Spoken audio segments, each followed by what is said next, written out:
This morning we're handing you over to Greg. Greg, big day today. Do you know why? Because there's $2.5 given away in the Jive Time show today. What do you? My show, so I don't really mind. You don't care, do you? Come on, I'm plugging it this morning. Yeah, you got $2.5 next Friday. I know, I didn't know that until you prompted me on that. So I was flagging up. It's $2.5 today, $2.5 next Friday on my program this day week, and then you got the big 10.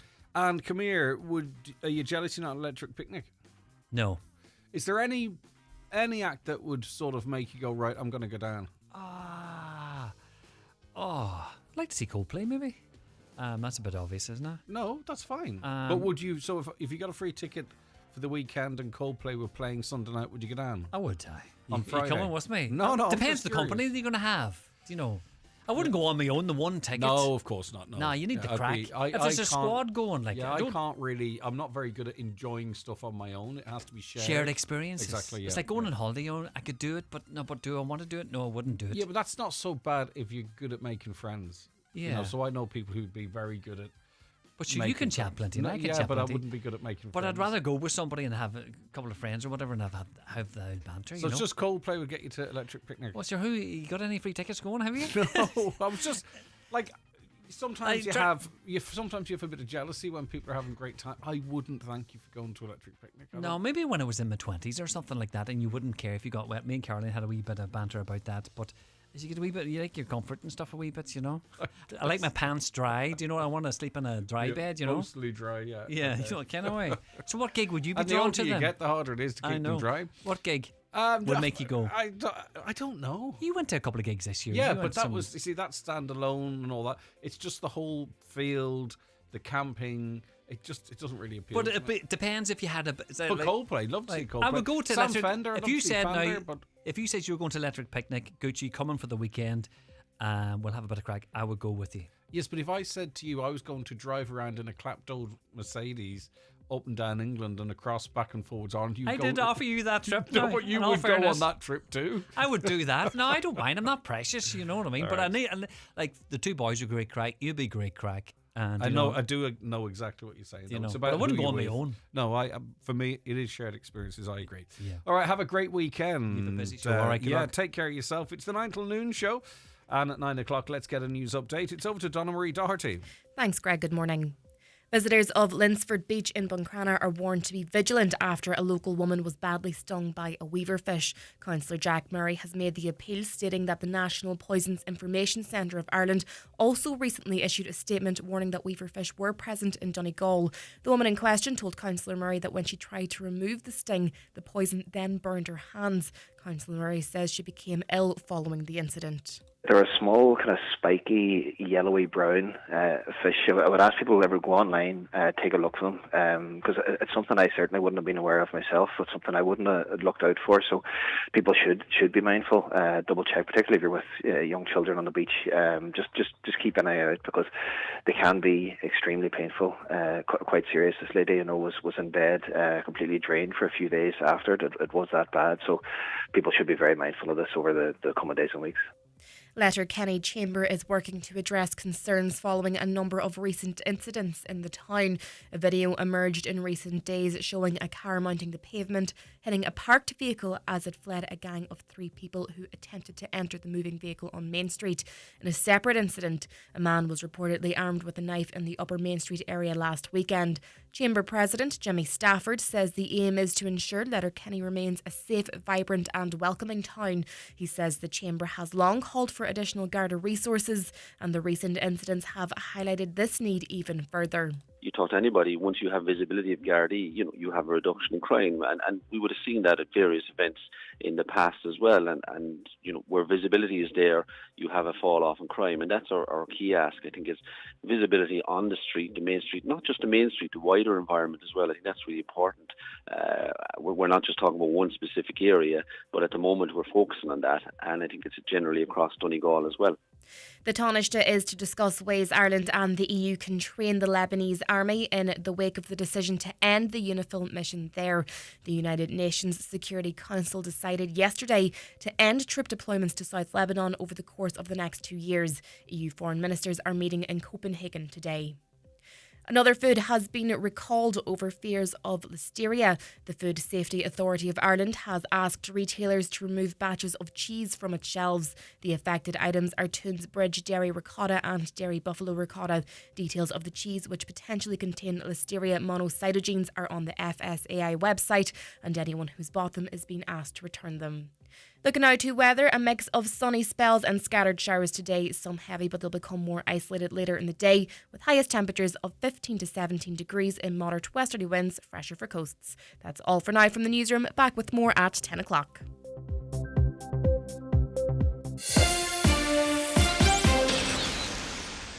How can I help? It's a question I ask my patients every day. It's a question I ask myself. One thing I've learned is that I can help even more when I can easily connect with physios, paediatricians, specialists, nurses, who are all working with me in a healthcare network that takes a wider view of your health. That's VHI, where healthcare connects.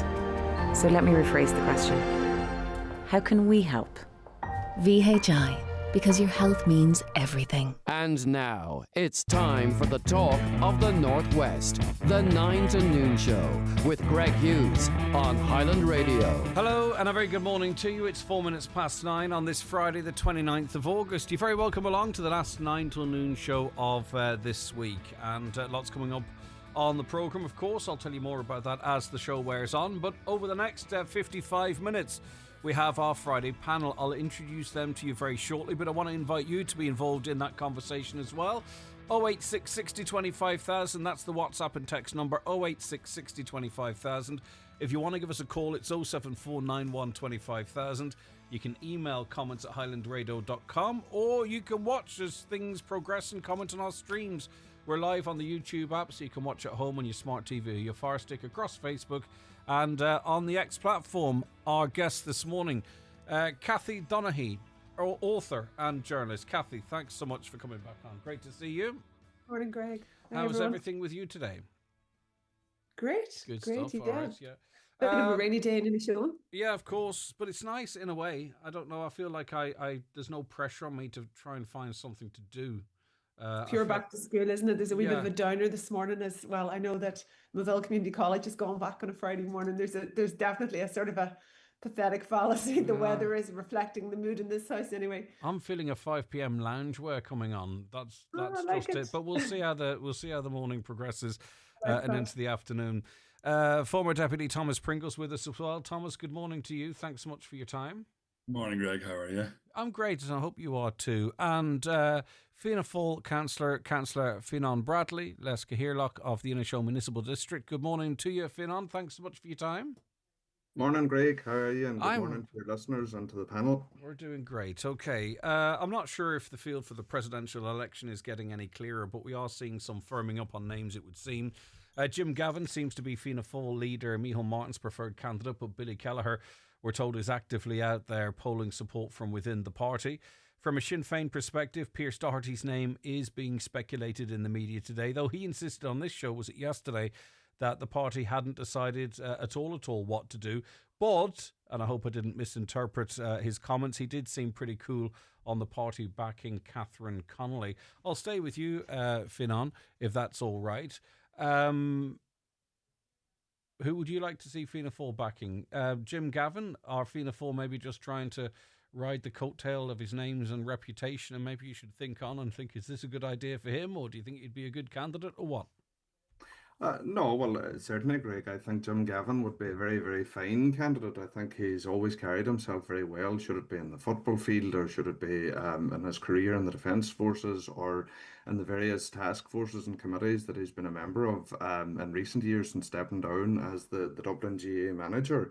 But it's certainly not a fait accompli at the minute now that Jim Gavin will be the candidate. I was just thinking during the week, and I was doing a tally, and as far as I'm aware, there have been 13 possible names mooted as potential Fianna Fáil presidential election candidates. So that's a very good sign. It's a very healthy sign, and it's a sign that the party is in a very good place, that someone of the ilk of Jim Gavin would be attracted to run as a Fianna Fáil candidate. Obviously, he sees Fianna Fáil is a party that stands for what he believes in. I'm really, really looking forward to this Conversely, process though, unfolding. if you're talking like that about someone that's actually outside of the party, is that not a poor indictment of Fianna Fáil?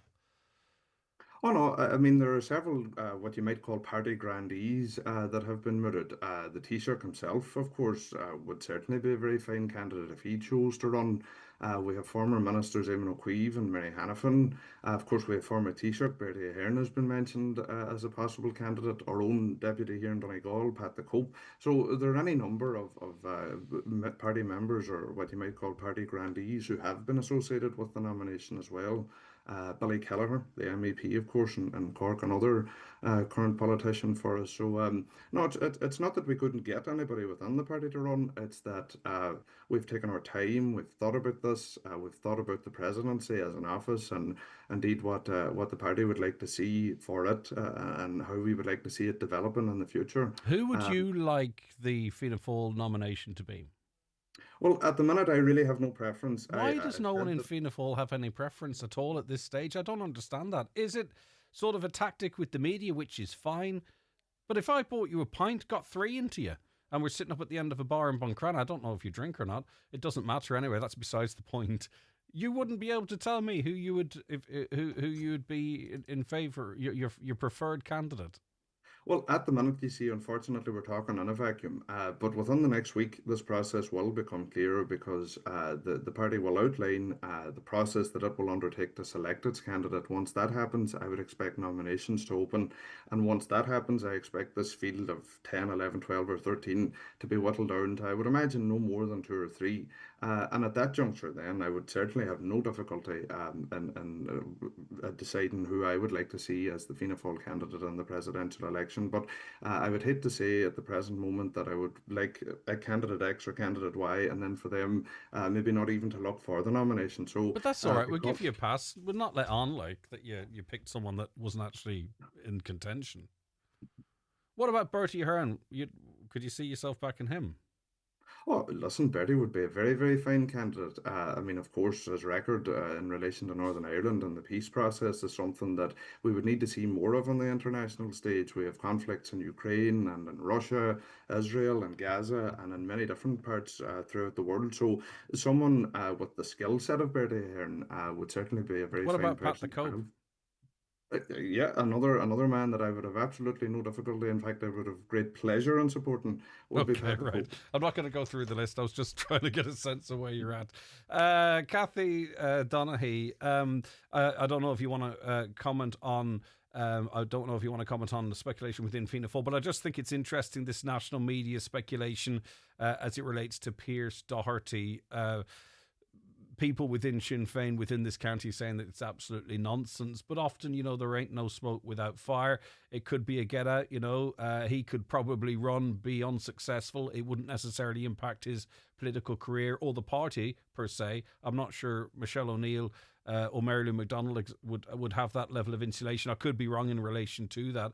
And as I said in the lead in there, he wasn't rushing to sort of back Catherine Connolly. So maybe they are looking for someone from within the party. Could it be he? What's your view, generally speaking, Kathy? Yeah, in general, what I think about the presidential election is that it's actually become this sort of almost slightly toxic space, if that's the word, because everyone knows now that the presidential election is this run for your life, that every skeleton that has ever been in your closet is going to come out. I remember a commentator saying, that anybody that's running for the presidential election in future should probably have, should come from an island off the coast of Kerry and have had no associations with any humans before, kind of thing, So I think that everyone plays it very cagey, and I think that's why, because despite the fact that we know that the presidency, there's no real political clout. It's it's an ambassadorial role on the world stage. And yes, Michael D. Higgins has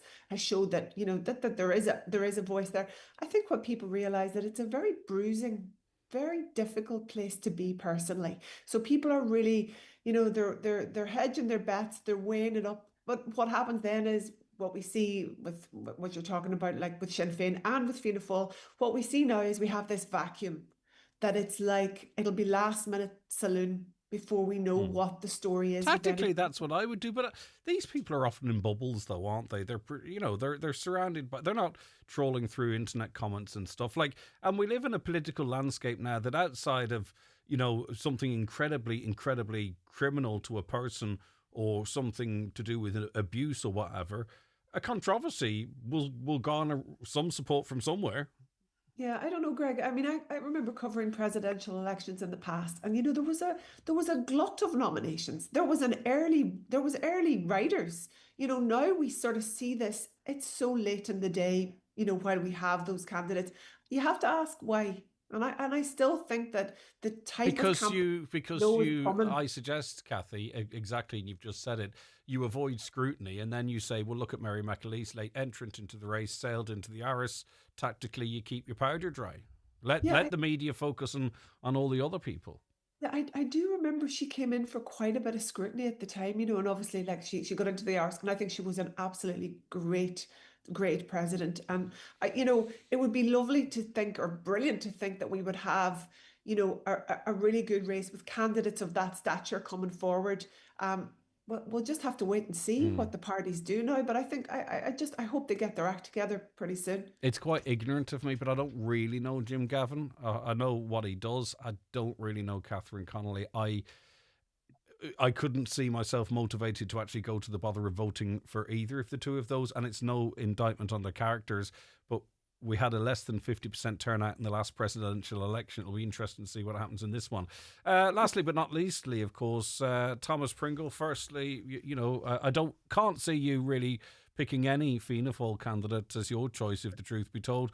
What do you think about their potential lineup, and what do you think about this media speculation over Pearse Doherty?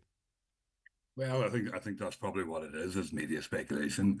And, from a Fianna Fáil and the Sinn Féin point of view, they basically don't have to do anything over the last number of weeks, and they get loads of media attention for that. And as political parties, what you do is you crave media attention. And when you get media attention for not actually doing anything at all, that's the ideal, and especially over the summer period here. So I would imagine that it'll drag out until whenever the nominations close for the presidency, and the parties will maximise that to get as much attention for themselves and get as much of their name in the media as they possibly can for no outgoings at all, really. And I think that's what you're seeing, and that's the way it's going to go.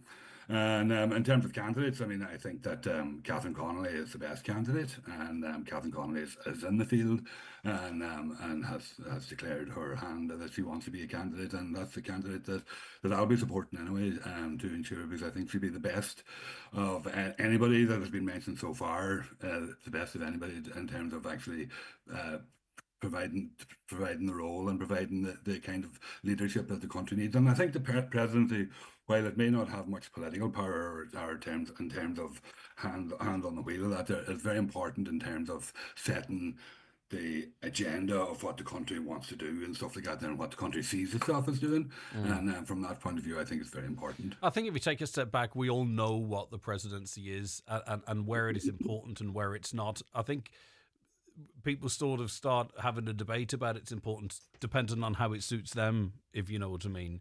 Sort of either amplifying what it can be done or completely poo-pooing it as it being a nothing burger. So, but I think most people, if they take a step back, we know what it is, we know what the power is, and we know what we can expect from a president. Is there another name could step out of the shadows, Thomas, that could influence you away from Ms. Connolly? No.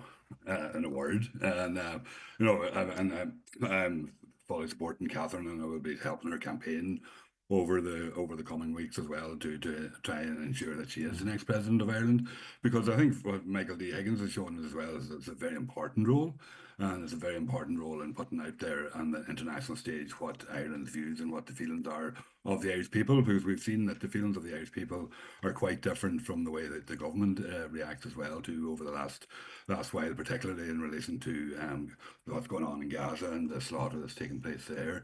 The Irish people have taken a lot stronger role than the Irish government has in relation to that, and I think the president has been very strong as well in speaking out and about that, and that needs to continue, I think.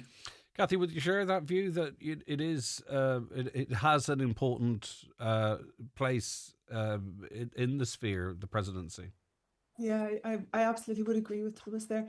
I love the fact that Michael D. Higgins, is a poet, and he's such a he seems like a wise elder, and in this time of, I think, deep crisis in the world, what we kind of need is sort of wise elders. And I know Mary Robinson is one of those as well. She's actually in an organization called the Elders, and they've really stepped forward. I don't think they speak. shown leadership.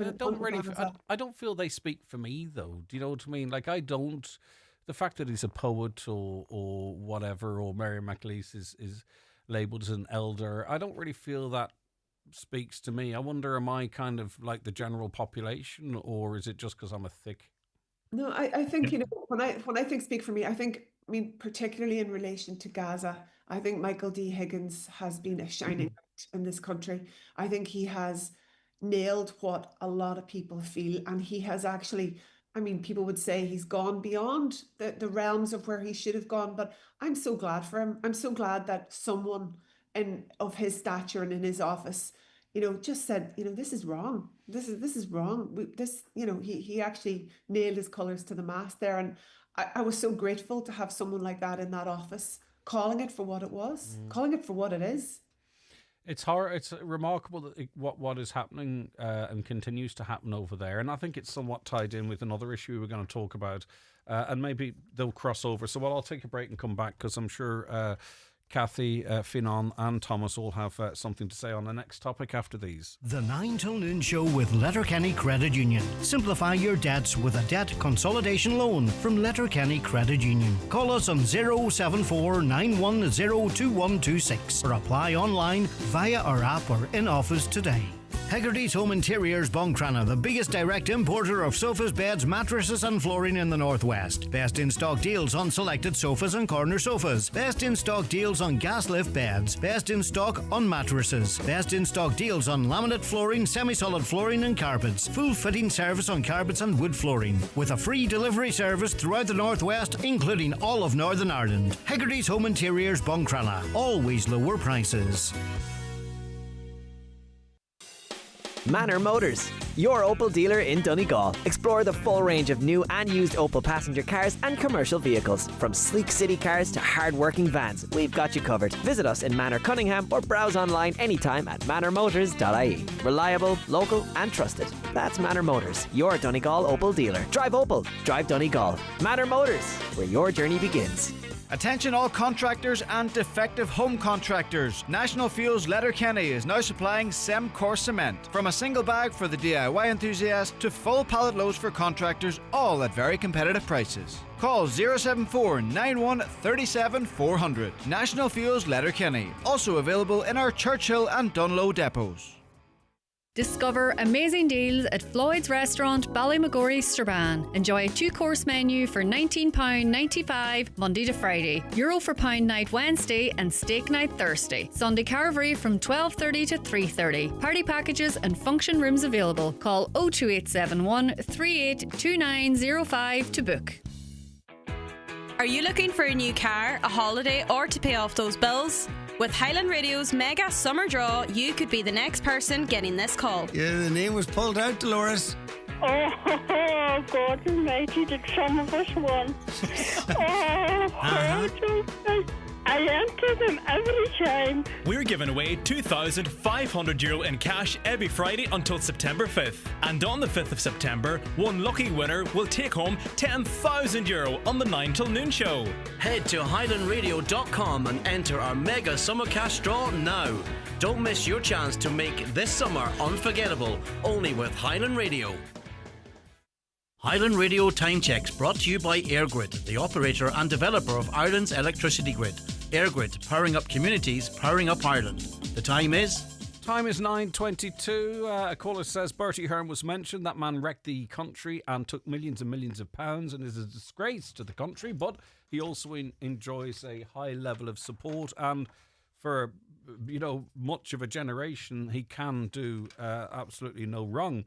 I think a good candidate would have been Dustin the Turkey. He's a good talker and non-political. The salary would be chicken feed compared to what others make. He was a very popular character, and I don't see why not. Well, he didn't even make waves in Eurovision, so I'm going to discard that one.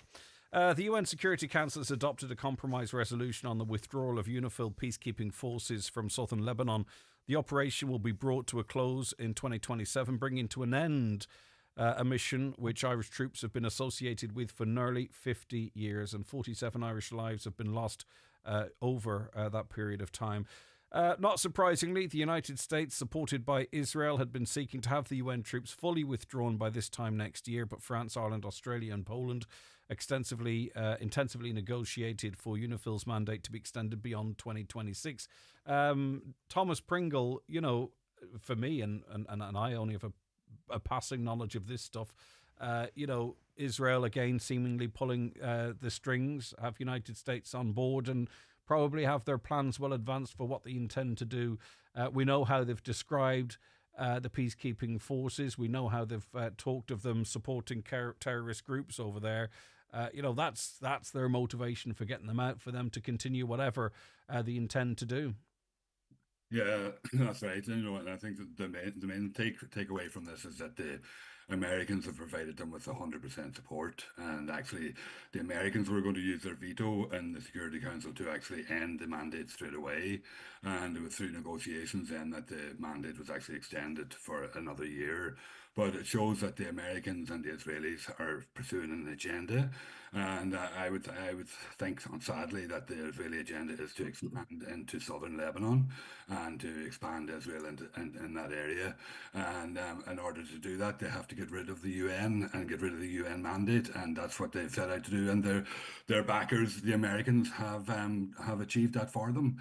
It might be a wee bit slower than they expected, but it's there, and we'll see a continuation of the war into southern Lebanon at that stage, and that's a sad part about it, And I think from an Irish point of view as well too, and from a government point of view, a lot has been made about the fact of that we can't participate in peacekeeping mandates because Russia uses the veto to ensure that they don't happen. But here we have our friends the Americans using the veto to end a peacekeeping mandate. Is that not an argument though to get rid of the triple lock? Them. No, it's not an argument to get rid of the triple lock, because are we really going to stay in southern Lebanon and go to war with Israel and America over what happens there? Because if you haven't got a UN mandate to be there, you are actually taking one side or another, and you're going into a conflict situation, and that's the reality of the Israel, though, have accused us of that anyway. They say, and there's been a bit of flip-flopping in the language, because not so long ago they were accusing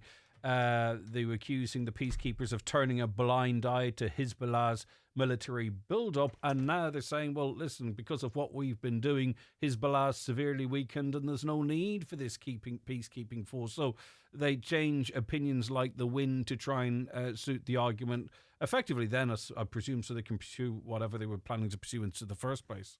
Yeah, Israel will say whatever they want to say and to suit their agenda, as you say, Greg, and that's the reality of the situation. So therefore, we can't put any store on what Israel has to say in relation to it.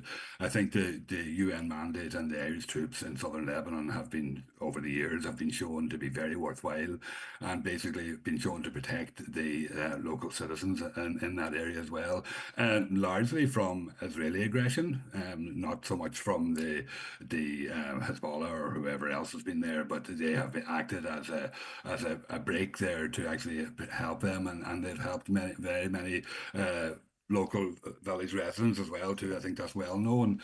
So sadly and I think it's probably the longest UN mission as well as in Lebanon. I think or perhaps it's the Golan Heights out there, but it's coming to an end now, and it's coming to an end because the US and Israel want to go into southern Lebanon and take it over for a greater Israel, and that's what we're going to see happening, unfortunately.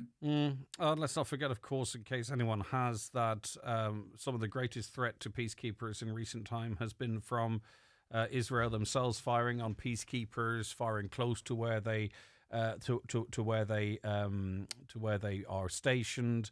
And dozens of them have been injured. Kathy Donaghy, what's your view on this? And as I said just before the break, it's going to feed into this sort of wider conversation, perhaps, of the devastation that's been wreaked, the man-made famine in Gaza, the displacement of an entire population, the purposeful starving of that population, the continuous indiscriminate bombing, and maybe that's just an indication of what's to come next as soon as these peacekeepers are out of the way. Yeah, I can't help but think that, Greg, that number one, Irish peacekeepers have an incredible reputation wherever they are in the world. They have been welcomed and they do a great job, and their reputation stands for themselves. And any attempt to besmirch that just is exactly that. It's beneath even talking about. I think that what seems to me, and it's hard to know what is going on here, but it seems to me that Israel is trying to just clear the decks so they can do what they want. Just clear the lines, remove the peacekeepers.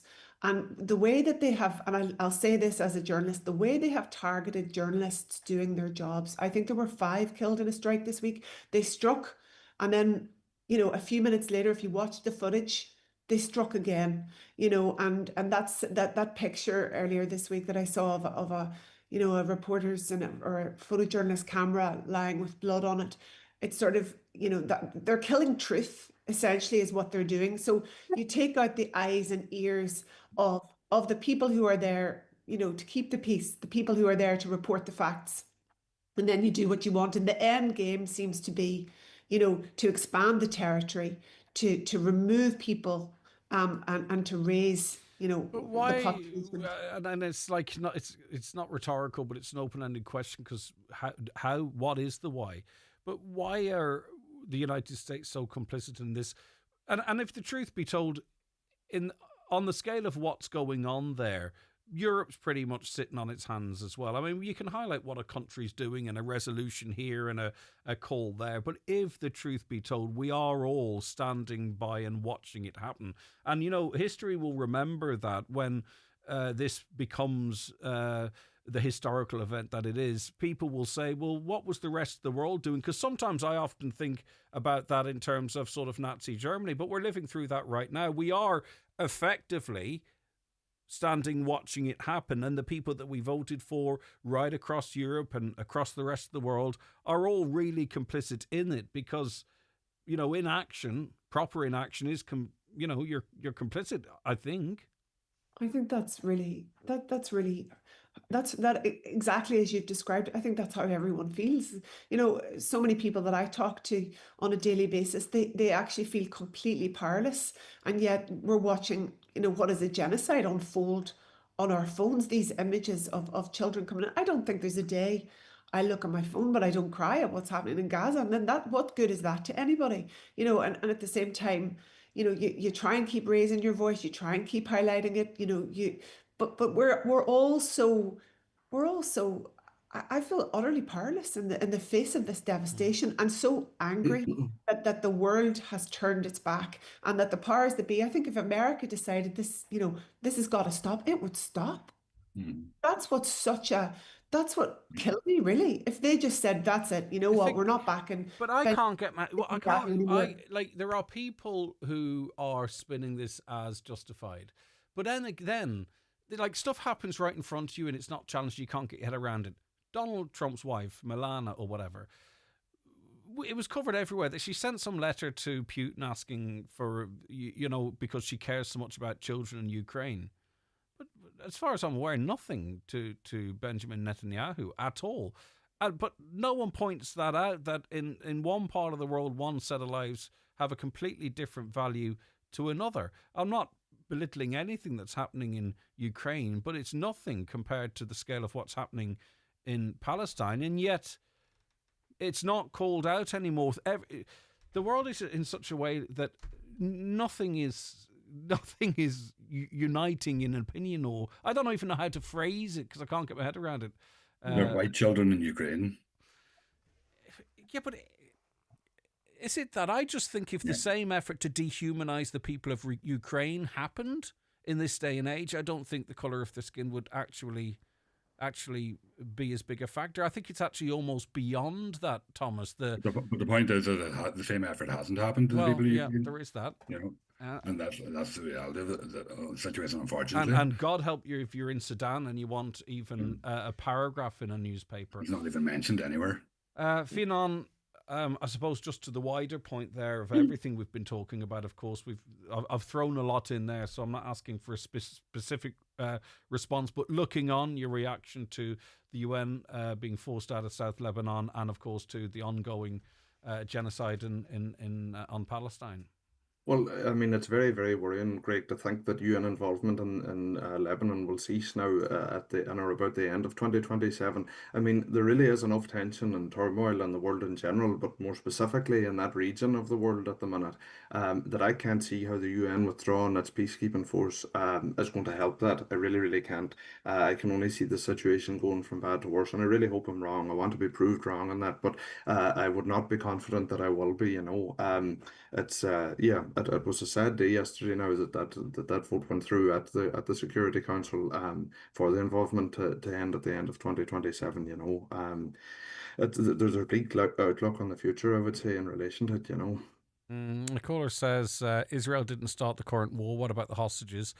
And does this woman not think most of the images she looks at are for propaganda purposes? Well, I suppose, Greg, what I might say in that, as you were talking, I was thinking on, I think it was Mother Teresa, or no, it was Gandhi, excuse me, sorry, said at one point that an eye for an eye makes the whole world blind. And, I think if we had a bit more thinking like that at the minute, right across all the regions that are in conflict, a bit less of, that group did whatever, so therefore we have what happened on October 7th was absolutely horrendous. It was just nothing any human should be responsible. The continuing holding of hostages, absolutely disgraceful. But I'm not sure even if it's a fair comparison. If the British in the 70s or 80s or whatever decided that every part of Ireland would be flattened and everyone in Ireland would be moved to County Cork and everything else annihilated, I'm not sure. Is that, Kathy, Thomas, you know better than I, that's what we're talking about here. The actions of individuals, the IDF, of course. I don't know what level of support they have in Gaza now at the moment, but this was a collective punishment that goes far and beyond anything that would be seen as a measured response to those horrible events in October 7th. The conflict didn't start. I understand that. I know that, yeah. Yeah, well, your listener that rang in doesn't understand that. I get you. And I mean, I've recently read a book by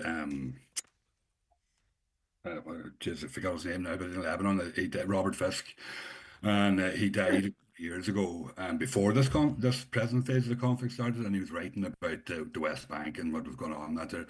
And you could have been reading about what was happening that very day. And that book was written about 10 years ago.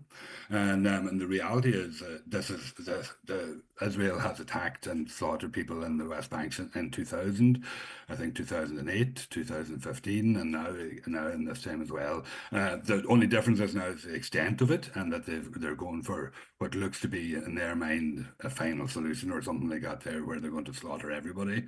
And so this conflict has been going on for an awful long time. It's been going on since about the 1960s or so, or even before that. And the reality is, it actually was the British that started this conflict in the first place with the Balfour Declaration after the Second World War.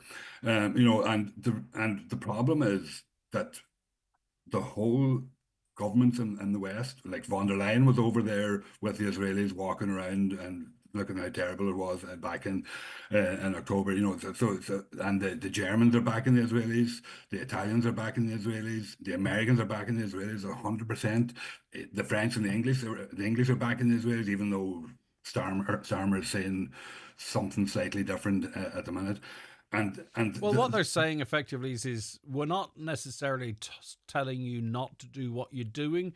We're just kind of asking you to do what you're doing, but not do it so in our faces, or something along those lines. And what I'm effectively saying there is watery words. Yeah, and if they could get rid of all the journalists and they could have no coverage of it and let them slaughter away, they would gladly do that. But I also would like to say to Greg, it's very important, and I think for Irish people to come out and show that they are opposing this as well, and there is protests all over the country on a regular basis in relation to that, and those do send a very strong message to the Palestinian people, and that message does get through. So standing and supporting your local campaigns and that there is very important, and it also makes it puts a lot of pressure on our own Irish government as well, because they would certainly be playing a different tune if pressure wasn't being put on them to actually fight and support Palestine too. So that's all very important, and people should. I know it's at the current climate, you feel like you're what can you do? Yeah. But you can show support, and I think that does get through as well. Kathy, did you want to say one final thing before the next break? I do actually, Greg. I think it's really, really important that your caller who called in. Oh yes, of course, that was directed at you. Yeah.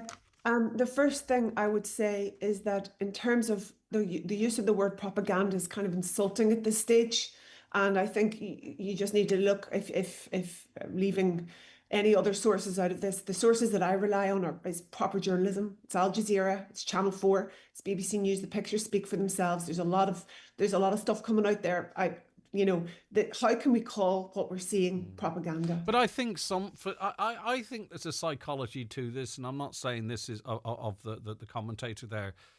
But maybe if I kind of convinced myself it was propaganda, I could sleep better at night, because I'd be effectively saying, right, kids aren't starving to death. Kids aren't being blown to pieces. Okay, it's propaganda. I'm going to have a good night's sleep now.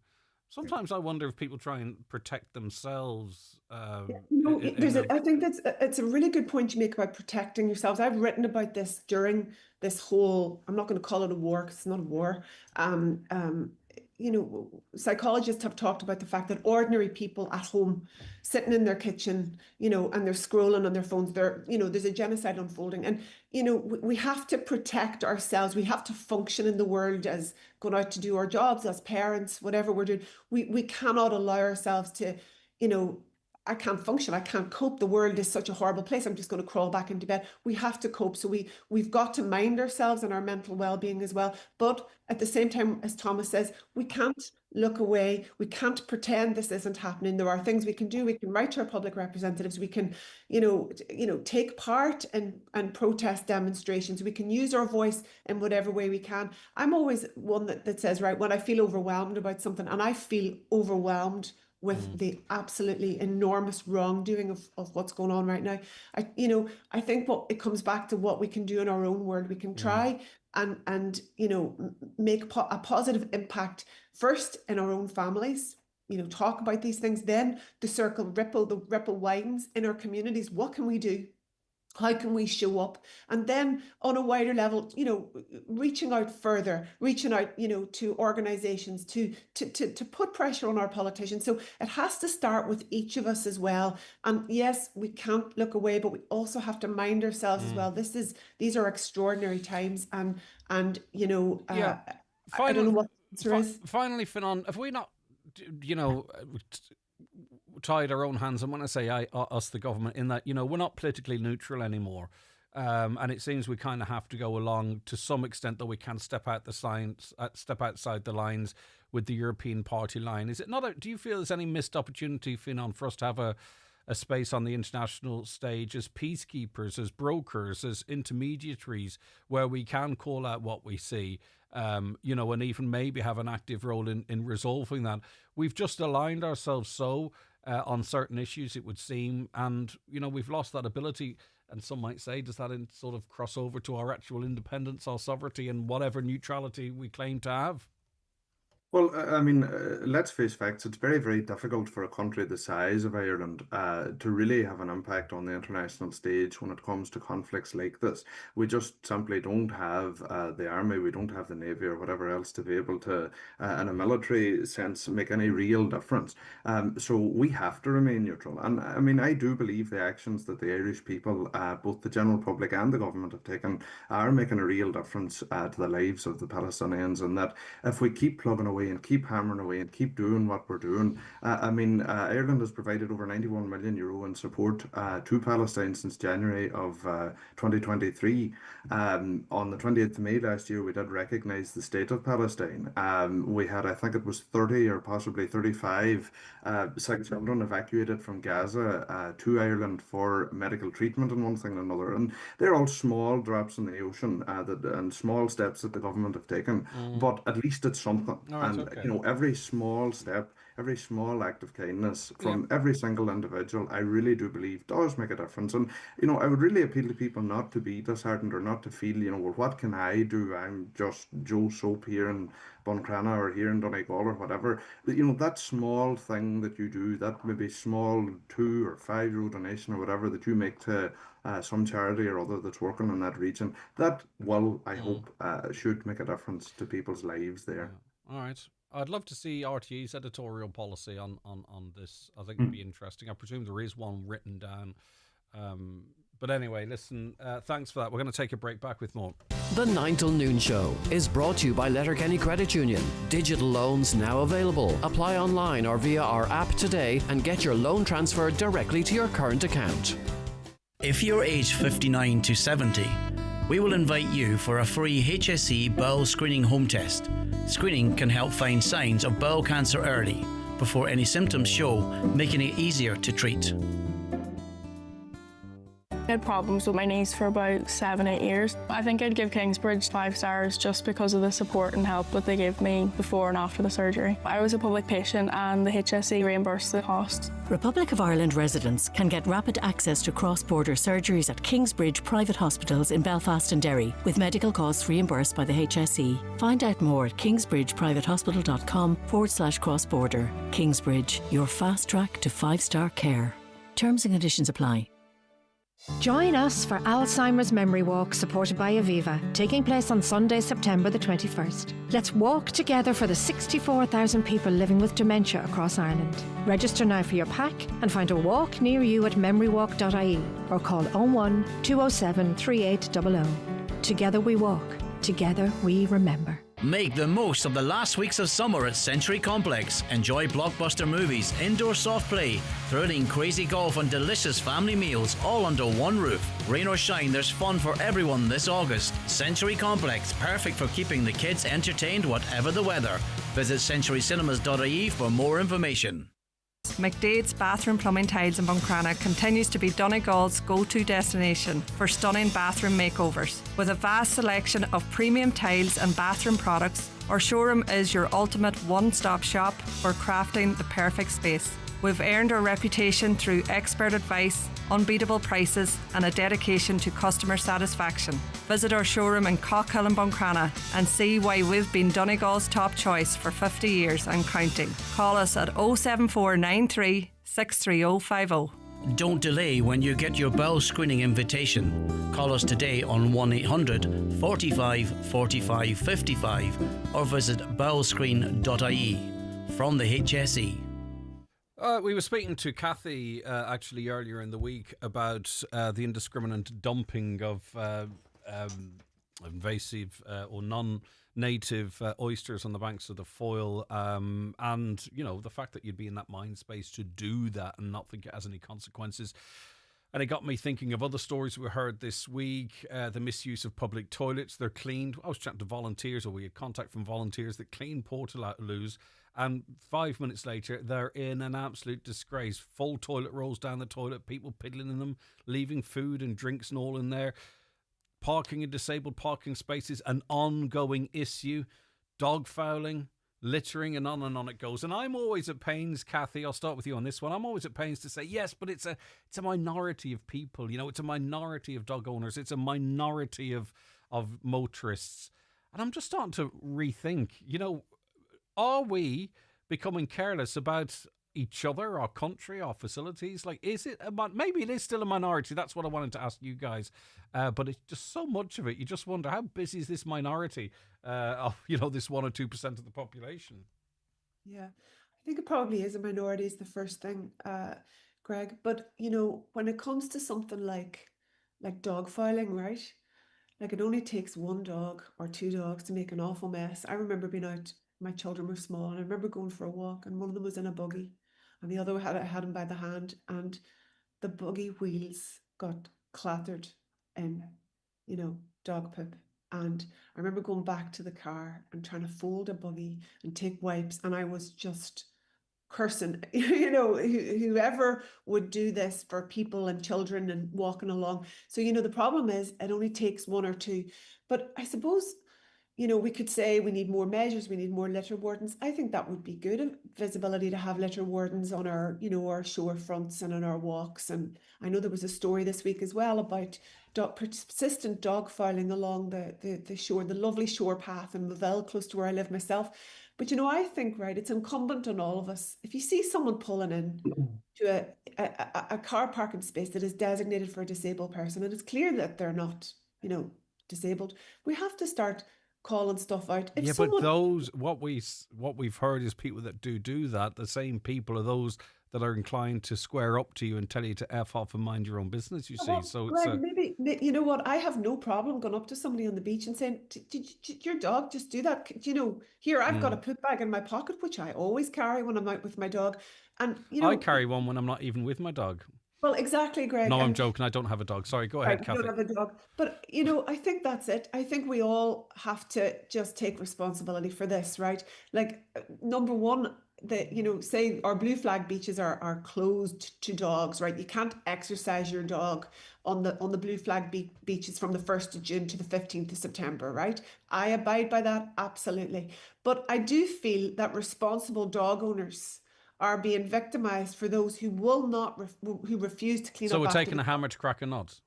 They are, and it's not fair, right? To everybody who has a dog. Like I see loads of dog owners, and they clean up after their dog. But I have no problem going up to somebody and saying, "Here, did you see what your dog just did? Here, I have a bag in my pocket." But when you talk about more litter wardens, more traffic wardens, more policing, more patrols, you see that's an awful lot of resources to put towards a minority of people. You see that, so I'm just wondering, is it really? Greg, yes, minority, but if someone sort of sees, oh, well, there's dog poop there, why would I bother cleaning up? These things have a habit of kind of just multiplying, right? And I actually think people power, that pester power, is really, really important, and we have more power than we think we have. Councillor Bradley, what do you think?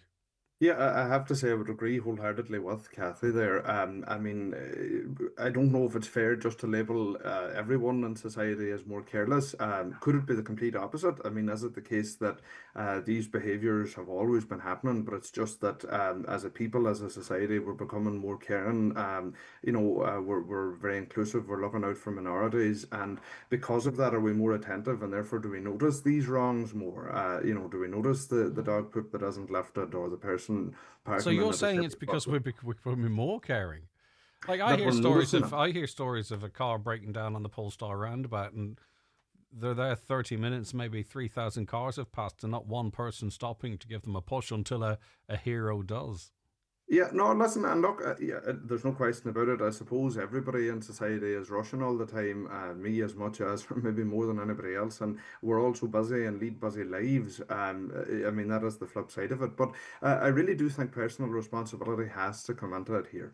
If you are a dog owner, it is just completely, totally, entirely, and utterly unacceptable in 2025 that you would allow your dog to foul. But you can't blame the dogs for public toilets. We don't open them because we actually can't afford to maintain them, because they'll be in an absolute state in no time whatsoever. So that's not to do with dogs. The dogs aren't parking in disabled spaces, and I'm not saying you are, but I want to I want to broaden it out beyond dog ownership, if that makes sense. I was only using that as one example. I mean, the very, very same principle applies here in Buncrana. This week we had a situation where it came to light that the toilets in the driving test centre for all of Inishowen, the public toilets were locked with no warning. And why were they locked? When I contacted the RSA, it was because the toilets had been misused. So it's the very same story. There's public toilets that some individual or some group of people went in and misused and abused, and obviously they thought nothing of it. But look at the repercussions now. For the last number of weeks, people in Inishowen who've been going to sit their driving test haven't been able to use that public toilet. So, it's back to this thing of saying, do my actions have an effect on somebody else? But that's the And whole if they do- question. Are more of us now not considering that? And I'm not saying that's where we're getting at, but I'm saying if you collate all of these things, can they all be attributed to a minority of people? But I mean, listen, there seems to be a consensus that is the case, and I'm not suggesting otherwise. We are very short on time, and I just want to bring Thomas Pringle in on this. Thomas? Yeah, I mean, it's a difficult one, Greg, and I do think in terms of public toilets, it's a two-pronged thing. First of all, we don't support the cleaning of public toilets. We don't support the providing staff to maintain public toilets in Donegal or in the south at all. I know for public toilets, say in Donegal town, something like that, you might pay somebody for half an hour in the morning and half an hour in the evening to maintain those public toilets, and that's just not enough. No. And I think then of the I travelled to Dublin, and if you go through no, I can't remember the Cavan? There's towns along the way there where there is public toilets, and they're spotlessly clean, and they're available to use for anybody along the way there. So if we do engage and maintain them, they will be used as well, and they will be maintained too. And I think that part of it is the idea that nobody's going to get caught. Well, see, I just don't understand. I would say if you went to 100 private toilets, 100 houses, they'd all be clean and they'd smell lovely and they'd have potpourri and what have you. But we see some people, when they see a public toilet, they turn into rabid animals. Almost, I just don't. Greg, I don't know if the answer to that now is, and it warrants further discussion. Do you have, or should you have, a very nominal charge on using public toilets? Thomas dead against it. I don't mind it. I don't mind it. Thomas dead against it. Kathy, you're the deciding potential. I see the merit, but I think it'd be really annoying. You show up to use a toilet and you don't have the 20 cent or the euro or whatever it is. Unless there was a person there to take the money and give you change or use a card. I think that would be kind of discriminatory, especially if you're in a Fionnán, thanks for opening that can of worms as I say goodbye. We do appreciate your time. Councillor Fionnán Bradley, have a great day. Thanks so much for joining us. It's been lovely having you on the programme. Thank you, Greg. Kathy Donaghy, author and journalist, always a treat. Thanks so much. Have a lovely weekend. And last but not least, Thomas Pringle. We'll chat to you soon. Thanks very much for coming on. It is greatly appreciated. Okay, that was our Friday panel on a range of issues there. We'll be back with some of your comments on the weather after the break. Stay right where you are. The 9 till noon show is brought to you by Letterkenny Credit Union, with monster loans available up to €60,000 for all occasions. Visit letterkennycu.ie.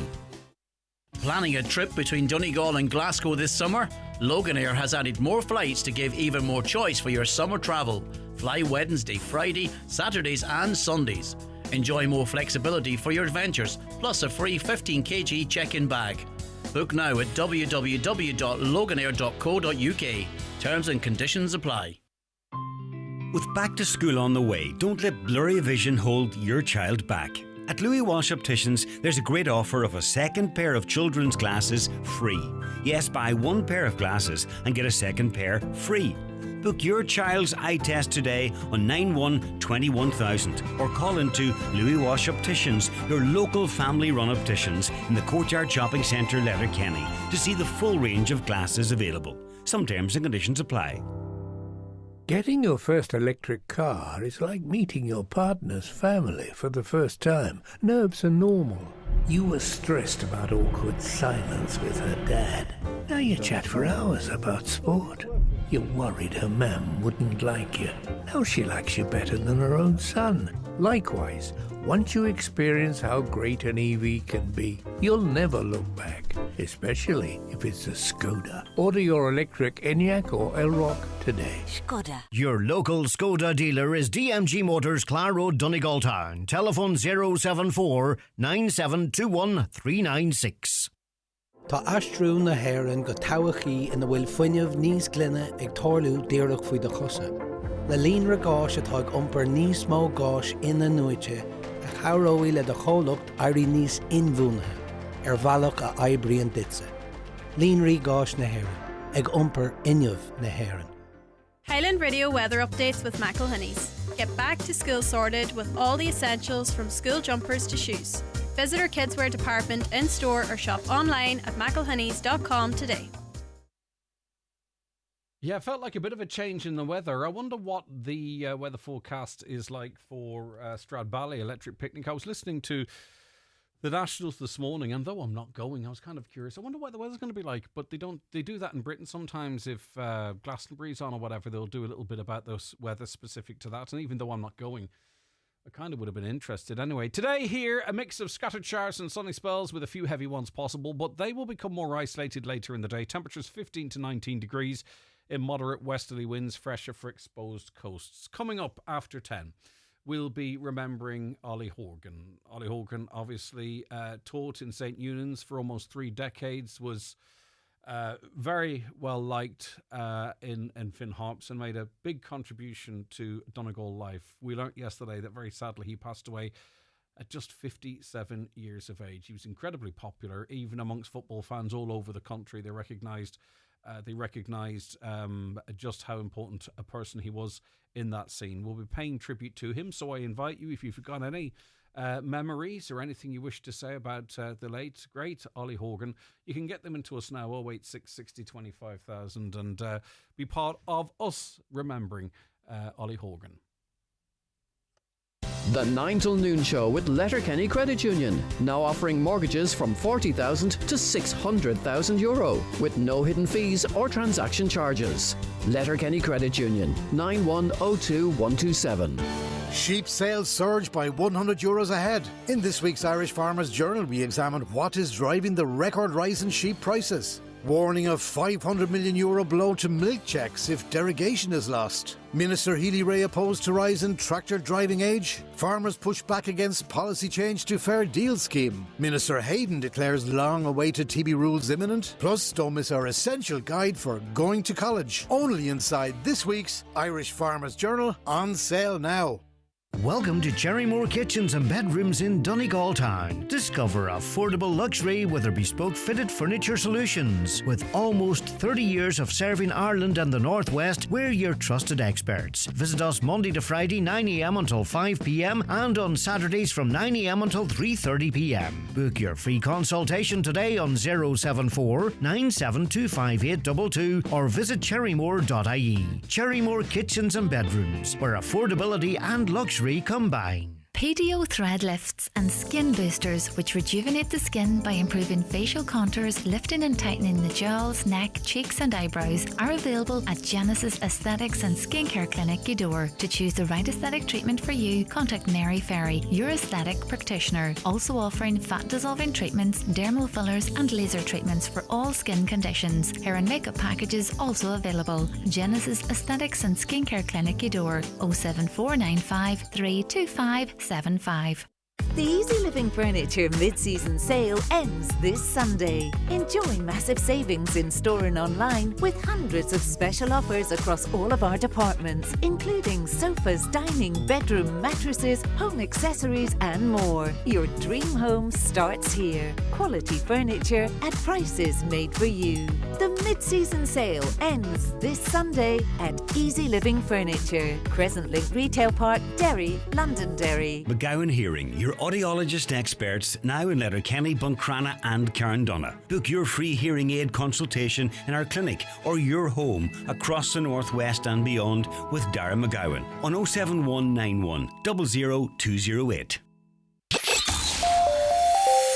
Live, on air, online and on the Highland Radio app. This is Highland Radio News. Good morning, it's 10 o'clock. Donal Kavanagh at the news desk. Visitors to Linsford Beach in Buncrana are being warned to be vigilant after a local woman was badly stung by a weaverfish. Councillor Jack Murray made the appeal, saying the National Poisons Information Centre of Ireland also recently issued a statement warning that weaverfish were present in the county. The woman in question told Councillor Murray that when she tried to remove the sting, the poison then burned her hands. Councillor Murray says she became ill following the incident. They're a small, kind of spiky, yellowy brown fish. I would ask people who ever go online, take a look for them, because it's something I certainly wouldn't have been aware of myself. It's something I wouldn't have looked out for. So people should be mindful, double check, particularly if you're with young children on the beach. Just keep an eye out, because they can be extremely painful, quite serious. This lady, was in bed, completely drained for a few days after it was that bad. So people should be very mindful of this over the coming days and weeks. And there's an image of the fish on our website, highlandradio.com. As Sinn Féin looks set to run its own candidate, speculation is mounting that it could be Deputy Pearse Doherty rather than the party leader. The Irish Independent has made the claims today, reporting Deputy Doherty's role as party finance spokesperson and a Gaeilgeoir could give him a competitive edge. It's on the basis of his outspoken approach to the cost of living crisis and advocacy for Gaeltacht issues. Former Donegal Deputy Thomas Pringle, however, believes there's nothing behind the speculation, saying that's all it is. He told Greg Hughes this morning that he will assist Independent TD Catherine Connolly in her campaign. I think that Catherine Connolly is the best candidate, and Catherine Connolly is in the field and has declared her hand that she wants to be a candidate, and that's the candidate that I'll be supporting anyway, to ensure, because I think she'll be the best. Fully supporting Catherine, and I will be helping her campaign over the coming weeks as well to try and ensure that she is the next President of Ireland. The president of Letterkenny Chamber says he wants to ensure Letterkenny remains a safe, vibrant and welcoming town. It comes after two incidents which have left residents and business owners shaken. A video emerged in recent days showing a car mounting the pavement hitting a parked vehicle as it fled a gang of three people attempting to enter the moving vehicle on Main Street. In a separate incident, a man was reportedly armed with a knife in the Upper Main Street area. Well, Jimmy Stafford says the Chamber has long called for additional Garda resources, and those recent incidents have highlighted this need even further. You talk to anybody, once you have visibility of Gardaí, you have a reduction in crime, and we would have seen that at various events in the past as well, and where visibility is there, you have a fall off in crime, and that's our key ask, I think, is visibility on the street, the main street, not just the main street, the wider environment as well. I think that's really important. We're not just talking about one specific area, but at the moment we're focusing on that, and I think it's generally across Donegal as well. The HSE is urging parents of children born between March 1st and the end of this month to avail of RSV immunisation. From this coming Monday, it'll be offered to newborns, but now for the first time, it's being offered in the community. RSV is a largely seasonal respiratory illness that can affect any age group, but can be particularly impactful on young children under the age of 2. Well, Dr. Anthony Breslin says there's traditionally been a lower uptake of immunisation and vaccination in North Donegal than elsewhere in the region, and he's anxious that people here avail of the programme. Trying to encourage childhood vaccination uptake in North Donegal in general. When parents have been offered the vaccine, this RSV vaccine in the hospital, they've taken it. But this time is the first time we're offering this vaccine in the community. And so far, the number of people booking it online in North Donegal has been very much lower than other parts of the northwest and other parts of the country. So we're trying to say it's a good vaccine, it's a safe vaccine, keeps your kid from getting ill, keeps your kid from ending up in a hospital. The Department of Education is being asked to make it clear when school payments are voluntary. There have been claims letters sent to parents often make charges look compulsory, creating pressure and leaving teachers and principals acting effectively as debt collectors. Under the Education Act, schools in the free education scheme cannot charge mandatory fees, and any contribution requests must be clearly stated as voluntary. Enthus Paul Lawless says it's a hard time of the year for parents. Many of those letters do not appear like they're voluntary. And we are saying that those letters should essentially just outline to parents that this is a voluntary contribution, and if you are in a position to pay it, then that would be a huge value to the school. Weather forecast, a mix of sunny spells and scattered showers today. Some of the showers heavy, but they will become more isolated as the day goes on. Top temperatures 15 to 17 degrees Celsius in moderate westerly winds, fresher in coastal areas. And that's Highland Radio News. We're back with news headlines again at 11 o'clock. But for now, from the news team, good morning. The Obituary notices this Friday morning, August 29th. The death has taken place of Danny Kavanagh, Milltown Convoy. His remains will repose at his home from 5 p.m. until 10 p.m. today, and tomorrow from 12 noon until 10 p.m. Rosary each night at 9 o'clock. Funeral leaving his home on Sunday at 1:45 for 1 p.m. funeral mass in St Mary's of the funeral. Family flowers only, donations in lieu if desired to the Donegal Hospice, care of Terence McClintock, funeral director. The The death has taken place of Owen Kavanagh, Clonbeg, Buncrana. Owen's remains are reposing at Porter's funeral home today from 4 p.m. until 6:15. Removal from there at 6:15, going to St Mary's Church, Cockhill, to repose overnight. Requiem Mass tomorrow at 11 o'clock with burial in the adjoining cemetery. The death has occurred of Terence Cunningham at Riverdale Heights, Kelly Beggs, reposing at his residence today and tomorrow from 12 noon until 9 p.m.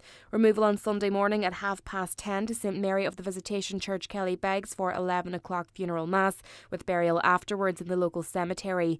Mass will be streamed on mcn.live. Family flowers only, donations in lieu if desired to the Donegal Hospice, care of any family member or McBurty Funeral Directors. The death has taken place of John Lynch, 469 Calais, Carrigans, reposing at his late residence today from 11 a.m. until 9 p.m. Rosaries at 9 o'clock. Funeral leaving his late residence tomorrow morning at 20 to 10, going to Church of the Immaculate Conception, Calais, for 10 o'clock Requiem Mass, followed by burial in All Saints Church Cemetery, Newton Cunningham. Mass can be viewed on newtoncalaiparish.com. Family flowers only, please. The death has taken place of Dan Lafferty, Ballymena, Glengad, Malin. Dan's remains are now reposing at his home today until 10 p.m. Funeral from there tomorrow morning at 10:20 for 11 o'clock Requiem Mass in St Patrick's Church, Clay, followed by interment in the adjoining cemetery. Funeral Mass can be viewed on Eamon McLaughlin Funeral Director's Facebook page. Family flowers only, please. Donations in lieu if desired to the Irish Cancer Society, care of any family member or Eamon McLaughlin Funeral Director. The death has occurred of Cornelius Con McCaig, 1 West Block Mount Anthony RD Road, Rathmines, Dublin 6, formerly of Torhead, County Antrim, and Letterkenny, County Donegal, reposing at the Eternal Light Chapel of Rest, Mountain Top, Letterkenny, from 3:30 until 4:30 this afternoon, concluding with removal to the Church of the Irish Martyrs, Ballyrain, for reception prayers at 5 o'clock, reposing there overnight for 11 a.m. Requiem Mass tomorrow morning, which can be viewed online and the Church of the Irish Martyrs YouTube channel, followed by interment in the family plot in Conwall Cemetery. Family flowers only, please. Donations if wished to Friends of Letterkenny University Hospital, care of Pascal Blake Funeral Director. The death has taken place of Catherine McNulty, Nee Wilkinson, Umerfad Creasla. Her remains are reposing at her late residence. Funeral Mass in St Michael's Church, Creasla, tomorrow afternoon at 3 o'clock. Burials afterwards in Doe Cemetery. Funeral Mass can be viewed on mcn.live. Family time, please, from 10 o'clock tonight and before the funeral tomorrow. Family flowers only, please. Donations in lieu if desired to the Donegal Hospice, care of any family member or James Harkin Funeral Director. The death has taken place of John James Ward, 6 Mill Glen, Glencroe, Moville. Requiem Mass is ongoing in St Pius X Church, Moville, followed by interment in Ballybrack Cemetery. Funeral Mass can be viewed live on movilleparish.com. Family flowers only, please. Donations in lieu if desired to Parkinson's Research Ireland, care of any family member or Eamon McLaughlin Funeral Director. The death has occurred of Rosaleen McCool, Glebe Stranorler. Remains are reposing at her late residence today from 1 o'clock until 9 p.m. Rosaries at 9 o'clock. Funeral leaving her late residence tomorrow morning at 10:30 for Requiem Mass in the Church of Mary Immaculate Stranorler at 11 o'clock. Interment in Drumbo Cemetery. The Requiem Mass will be streamed live via the parish webcam. Donations in lieu of flowers, if so desired, directly to Donegal Hospice or care of any family member. Family time on the morning of the funeral, please. For family information and more details regarding wakes and funerals, please go to highlandradio.com.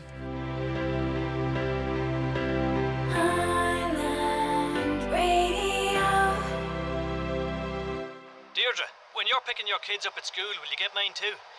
I've run out of petrol and my insurance doesn't have breakdown assistance, so I'm stranded here. Don't tell the kids that though. They'll never stop slagging me. Real life, written by you, underwritten by Allianz. Get covered with breakdown assistance and 15% off car insurance policies at allianz.ie.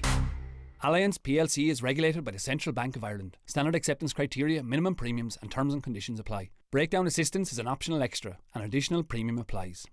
And you're very welcome back to the 9 till noon show. Good morning. If you're just after joining us, you missed an interesting Friday panel. You might not always agree with everyone, but that's part of it. That gets the conversation going too. Thomas Pringle, Cathy Donaghy and Councillor Fionnán Bradley. If you missed that, it's part of our podcast service that we have here as well, of course. The programme broken up into 3 parts. It's available on our website at around about 12:30 daily. A caller says, I think it's not the Jewish people we're worried about. It's that governments are afraid to stand up against the Israeli government. They seem to have control over so much of the world. I have no insight into Jewish people whatsoever. I don't know what level of support or information the people of Israel are receiving, how opposed they are to what's happening, how in favour they are to what's happening. I have literally no insight into that whatsoever because I'm not exposed to it. Most people see Gaza as a genocide, but it's not the top of people's priorities. It's the cost of living crisis and immigration. How can you trust any media source funded by government? Most of the population disagree with mass immigration, but the media is not reporting on it. That's what we should be focused on. That's discussed extensively on this programme in any case, particularly, and it is pretty much with politically agreed in this part of the world as well, that in terms of Donegal's capacity to house more people coming into the country, that there is not the capacity there. So you have obviously very active groups in here that choose to do whatever they choose to do on the ground. But we've heard from Fianna Fáil representatives, Sinn Féin representatives, who have concerns about where people are being located. They have concerns about the number coming in here, and have said really quite clearly that they believe that there is that Donegal's services are at breaking point in terms of that. Others have suggested that certain allowances, these are elected political representatives, that certain allowances that people are getting, it's unfair in terms of the rental market, third level education. Like, I'm not sure what's being said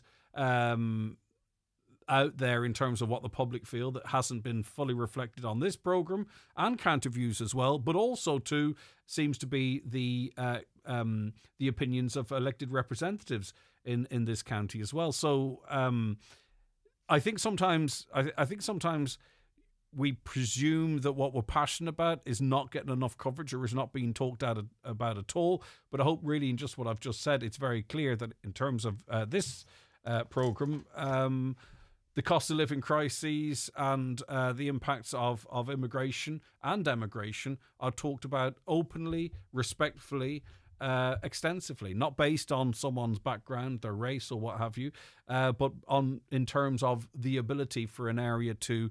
now, I'm not saying that's my opinion. I'm just saying these are the opinions that are routinely platformed and, as I say, align with the on-the-record opinions of elected politicians as well. So beyond that, and get militant, like what else is there?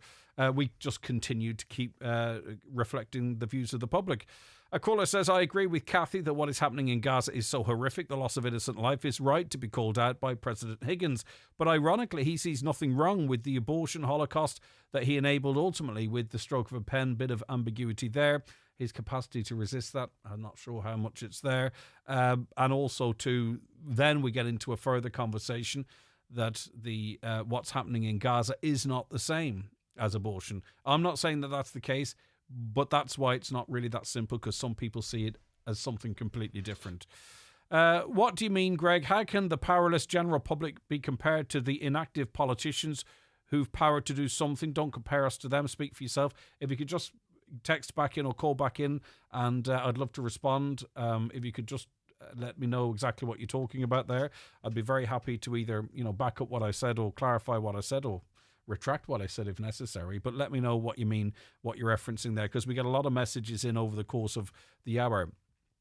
Shocking how all your Friday guests are always in an echo chamber. Ireland offering zero political opposition, and you guests are all of the same opinion. Okay, in relation to the conversation about Gaza, I think Fionnán thought that we were doing a lot. We were doing as much as we can. Thomas Pringle thought that we're certainly not doing enough, and there was a level of complicity there because we aren't doing enough. In terms of the presidential election, that was the first one we talked of. Fionnán would back Jim Gavin. In fact, he'd back Bertie Ahern if he was the nominee. We heard from Thomas Pringle, for an example, say that he wouldn't, in fact, almost laughed at the idea of it and said that he would be not only backing but campaigning for Catherine Connolly. If you're talking about what's happening in Gaza, let me know, because I'd also be interested to have a conversation with you about what your counter-narrative on that story is, because those are the three things we talked about. I presume, because there was also a bit of a difference of opinion in relation to whether we are, less caring about each other and our surroundings. But outside of that, if you could just, again, let me know specifically what you're talking about, I would love to address that. I agree with Kathy. What is happening in Gaza is so horrific. I read that one. If Bertie Ahern is elected president of Ireland, it proves that many people in Ireland support corruption. For goodness sake, he claimed he had no bank account when he was Minister for Finance. Fianna Fáil oversaw the bailing out of the banks, for which we are still paying off. Well, I think we've got most of that back, and interest from the banks. I'm not saying we've got it all back, but we took over the banks and got a lot of that money back. I must check into that, actually, to see how much of a deficit there is now from that bailout, if any at all. I see many a country mad to get their peacekeepers home, but Ireland is the complete opposite. What has Gaza to do with Ireland? Let's get our own country sorted first.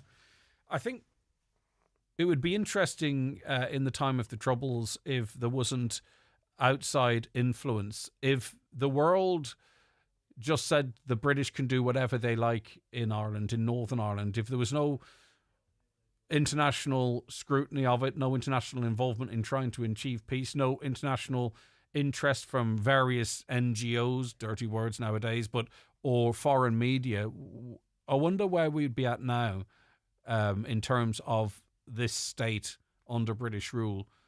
It's an interesting conversation to have.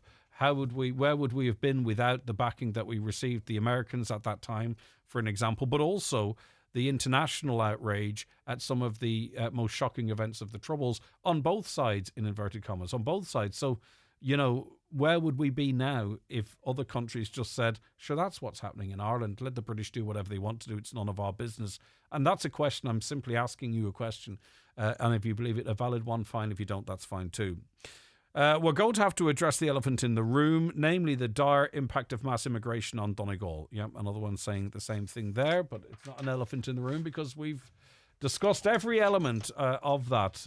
Even this week, we did a full hour on some concerns people have about security, for an example. A caller believes Dahi O'Shea would make a great president. Wouldn't it be funny if he was at some sort of a presidential meeting and there were like 30 other presidents there and he went up to them and says, each president, and said a little bit of funny thing to show how great a memory he has. But anyway, maybe Dahi O'Shea. A caller says Israel control the wealth of the world and America. The USA and Germany would never go against them. They're supplying them with what they need. I wonder if the German support to do more with guilt than finances. I don't know. Regarding the candidates for Irish presidency, our young people are not interested in voting. They only think about their own welfare and their future. Well, the young people that can actually vote make up a certain percentage of the population. 6 out of 10 of us didn't bother our backside 7 years ago. 6 out of 10. That's not all young people. Lots of us don't care. Here's a good question to ask your panellists. Why is Enoch Burke still getting paid his salary into his bank account from the school if he's not entitled to show up there every day after all this time? Why are they afraid to stop paying him? Because legally they're not allowed to stop paying him. They must pay him because his dismissal is the subject of an appeal. So whilst, as is the rule for every teacher, whilst that appeal is pending, he gets paid. So the reason probably they're afraid to is it would be a breach of employment laws. So until such time as that appeal is heard, he is on the payroll. Hi, Greg. We were ignored. How everyone can see that mass immigration is ruining Donegal. A lot of people saying the same thing. How can any sane person want Bertie Ahern to be president after what he did? Again, as I say, he would enjoy a certain level of support, I think. Who in the right mind, says another, would vote for Bertie Ahern, a man who wrecked the country, or even Mary Lou, whose plans would wreck the country? Hi, Greg. We're being gaslit on migrant crime in Donegal. Our councillors and media don't want any criticism of this irresponsible mass immigration policies. Again, that presumes that we're not having these conversations all of the time. I'm not saying I agree with what you're saying, but people are saying that here all of the time. Councillors have been out speaking about the need for extra patrols. I'm not going to go through the list again, but please don't. I just... especially, very intelligent people texting in some of those comments, and maybe it's just that you see that that's what's written on Facebook or X or on a Telegram group, that, the media is ignoring things. But listen to the content and realise that we have, very diverse, fulsome conversations. Morning, Greg. Do you think there's too much media coverage about the presidential election? I know you don't watch RTE News, but every evening for the past 3 weeks they've been talking about a forthcoming election that the general public don't really care about going on at the turnout last time. I don't know. We kind of focus on it a little bit on the Friday panel when it's relevant, and obviously Pierce Doherty's name was chucked in there, so it's relevant.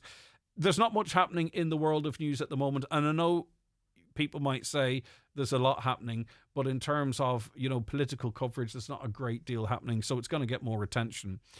Is this not a waste of money? What does the president do but waste money, believes a listener or asks a listener.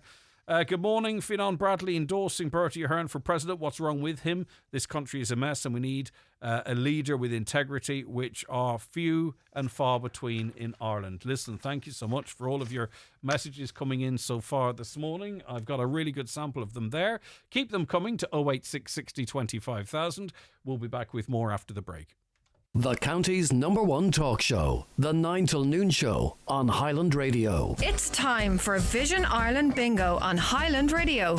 It's Friday the 29th of August. You're playing on the yellow sheet for the daily prize of €600. The reference number is S15. It's game number 35. The numbers are 30, 59, 64, 44, 35, 34, 38, 67, 4, and finally 14. Phone your claim to 9104833 before midnight, leaving your name, contact number and the name of the shop where you purchased your book, and we'll call you back the next working day. Get all your Vision Ireland bingo information at highlandradio.com. Indulge yourself with friends or a loved one at the Spa at Orchids at the Holyrood Hotel in Bundoran. A midweek or weekend spa break is the perfect way to escape from life for a while. Take a leisurely walk along the Atlantic coast. Enjoy a dip in our private pool, a plunge in our Canadian hot tub, and treatments of your choice before dining in one of the Holyrood Hotel's acclaimed restaurants. The Spa at Orchids. Book now at holyroodhotel.com. At DoorTech Garage Door Systems in Kilmacrennan, we specialise in the supply and installation of all types of industrial roller doors and garage doors. Whether for your home, business or farm, our doors offer the security you need. For premium quality doors, call DoorTech on 91 or visit doortech.ie. Juggling family and work, it's not the easiest. I need something flexible, and Care Plus gives me that. Kids are back at school, I'm on the go, but I want a job that's rewarding too, Helping people, bringing a smile to their face. Care Plus makes that possible. For flexible roles that suit your life, join our healthcare and social care teams at careplus.ie. Care Plus. Together we can care for more. Care with a K, care with a difference. The 9 till noon show is brought to you by Letterkenny Credit Union, offering low-rate car loans with fast approval. Apply online at letterkennycu.ie or in office today. We heard the really sad news yesterday that Ollie Horgan had passed away, of Cahir Morris, Corrandulla Galway, Salt Hill Galway, Letterkenny Donegal. Ollie Horgan passed away on Thursday morning, August 28th, 2025. With his much-loved family by his side, beloved son of the late Joe and Bernie and brother of Martin. Ollie is mourned by his wife Anita and their children Emma, Anthony, Brendan, Connor and David, sister Mary and brother Ger. He will also be missed by Kit, Brian and Caroline and his nephews, nieces and extended family. Ollie, of course, as we know, loved his football, his family and his friends, and he was very much loved himself and was a very important part of life here in County Donegal. And we're going to be focusing on Ollie as a man, but also, of course, as his involvement in Finn Harps over 3 years. In a moment, it's the 3 years that our guest was involved with Finn Harps. I'll get to that in a moment, but I want to go first to Damien McCrory, who's principal of St. Eunan's College, Letterkenny. Damien, thank you for joining us. It's unfortunate for us to be speaking and reflecting on the very sad passing of Ollie Horgan at just 57. Thank you, Craig. We're just devastated. News started to filter through yesterday morning that Ollie had passed away, and the school community was just devastated at this, and we're just trying to come to terms at the moment with with this and trying to support each other as much as we possibly can. Talk to us about Ollie in the school environment, described as a wonderful colleague, his laughter and good humour resonating with his work colleagues. Yeah, I think the statement that we issued yesterday evening, and that was in consultation with his wife Anita, and the comments that are coming in underneath it is testament, okay, to what type of a man Ollie was. Ollie was with us since 1989, and he continued to be a servant teacher right up to yesterday. He taught maths, physics, and in the more recent years, well, he had always a very, very keen interest in the PE side of things, but he would have had taken on a lot of PE in the most recent years, and he was just a true gentleman, to be quite honest. He was. Yes, he had great wit, great humour about him, and he had, it was a character. It was one of a kind, but he had a side that, as the stories are beginning to unfold and people's talking about them, that caring side that came out was just unbelievable. He was so supportive to every member of staff, to every student that he would have come across. Obviously, and that was very evident. Obviously, incredibly committed and passionate about teaching. We'll get on to the sport in a moment. But what rings through in all the words that I'm hearing is the pride and joy he had as a family man and and about his family. Yeah, and that would be right. And we were very privileged to have all these four boys, Anthony, Brendan, Connor, and David, come through the school, and you could see that he had such pride. And I know he had such pride in Emma, who was at the Loretto down below us, and he had such pride in all of them. And it's and he didn't. He didn't boast about them, but they went on to do very well for themselves, and and that was that. But you could see that when you mentioned them or asked about them, that pride came through in his face, and it's just, yeah, it's. I'll be honest with you, we're still trying to come to terms with the fact that we've lost this unique man from us, and that's yes, it's quite devastating now.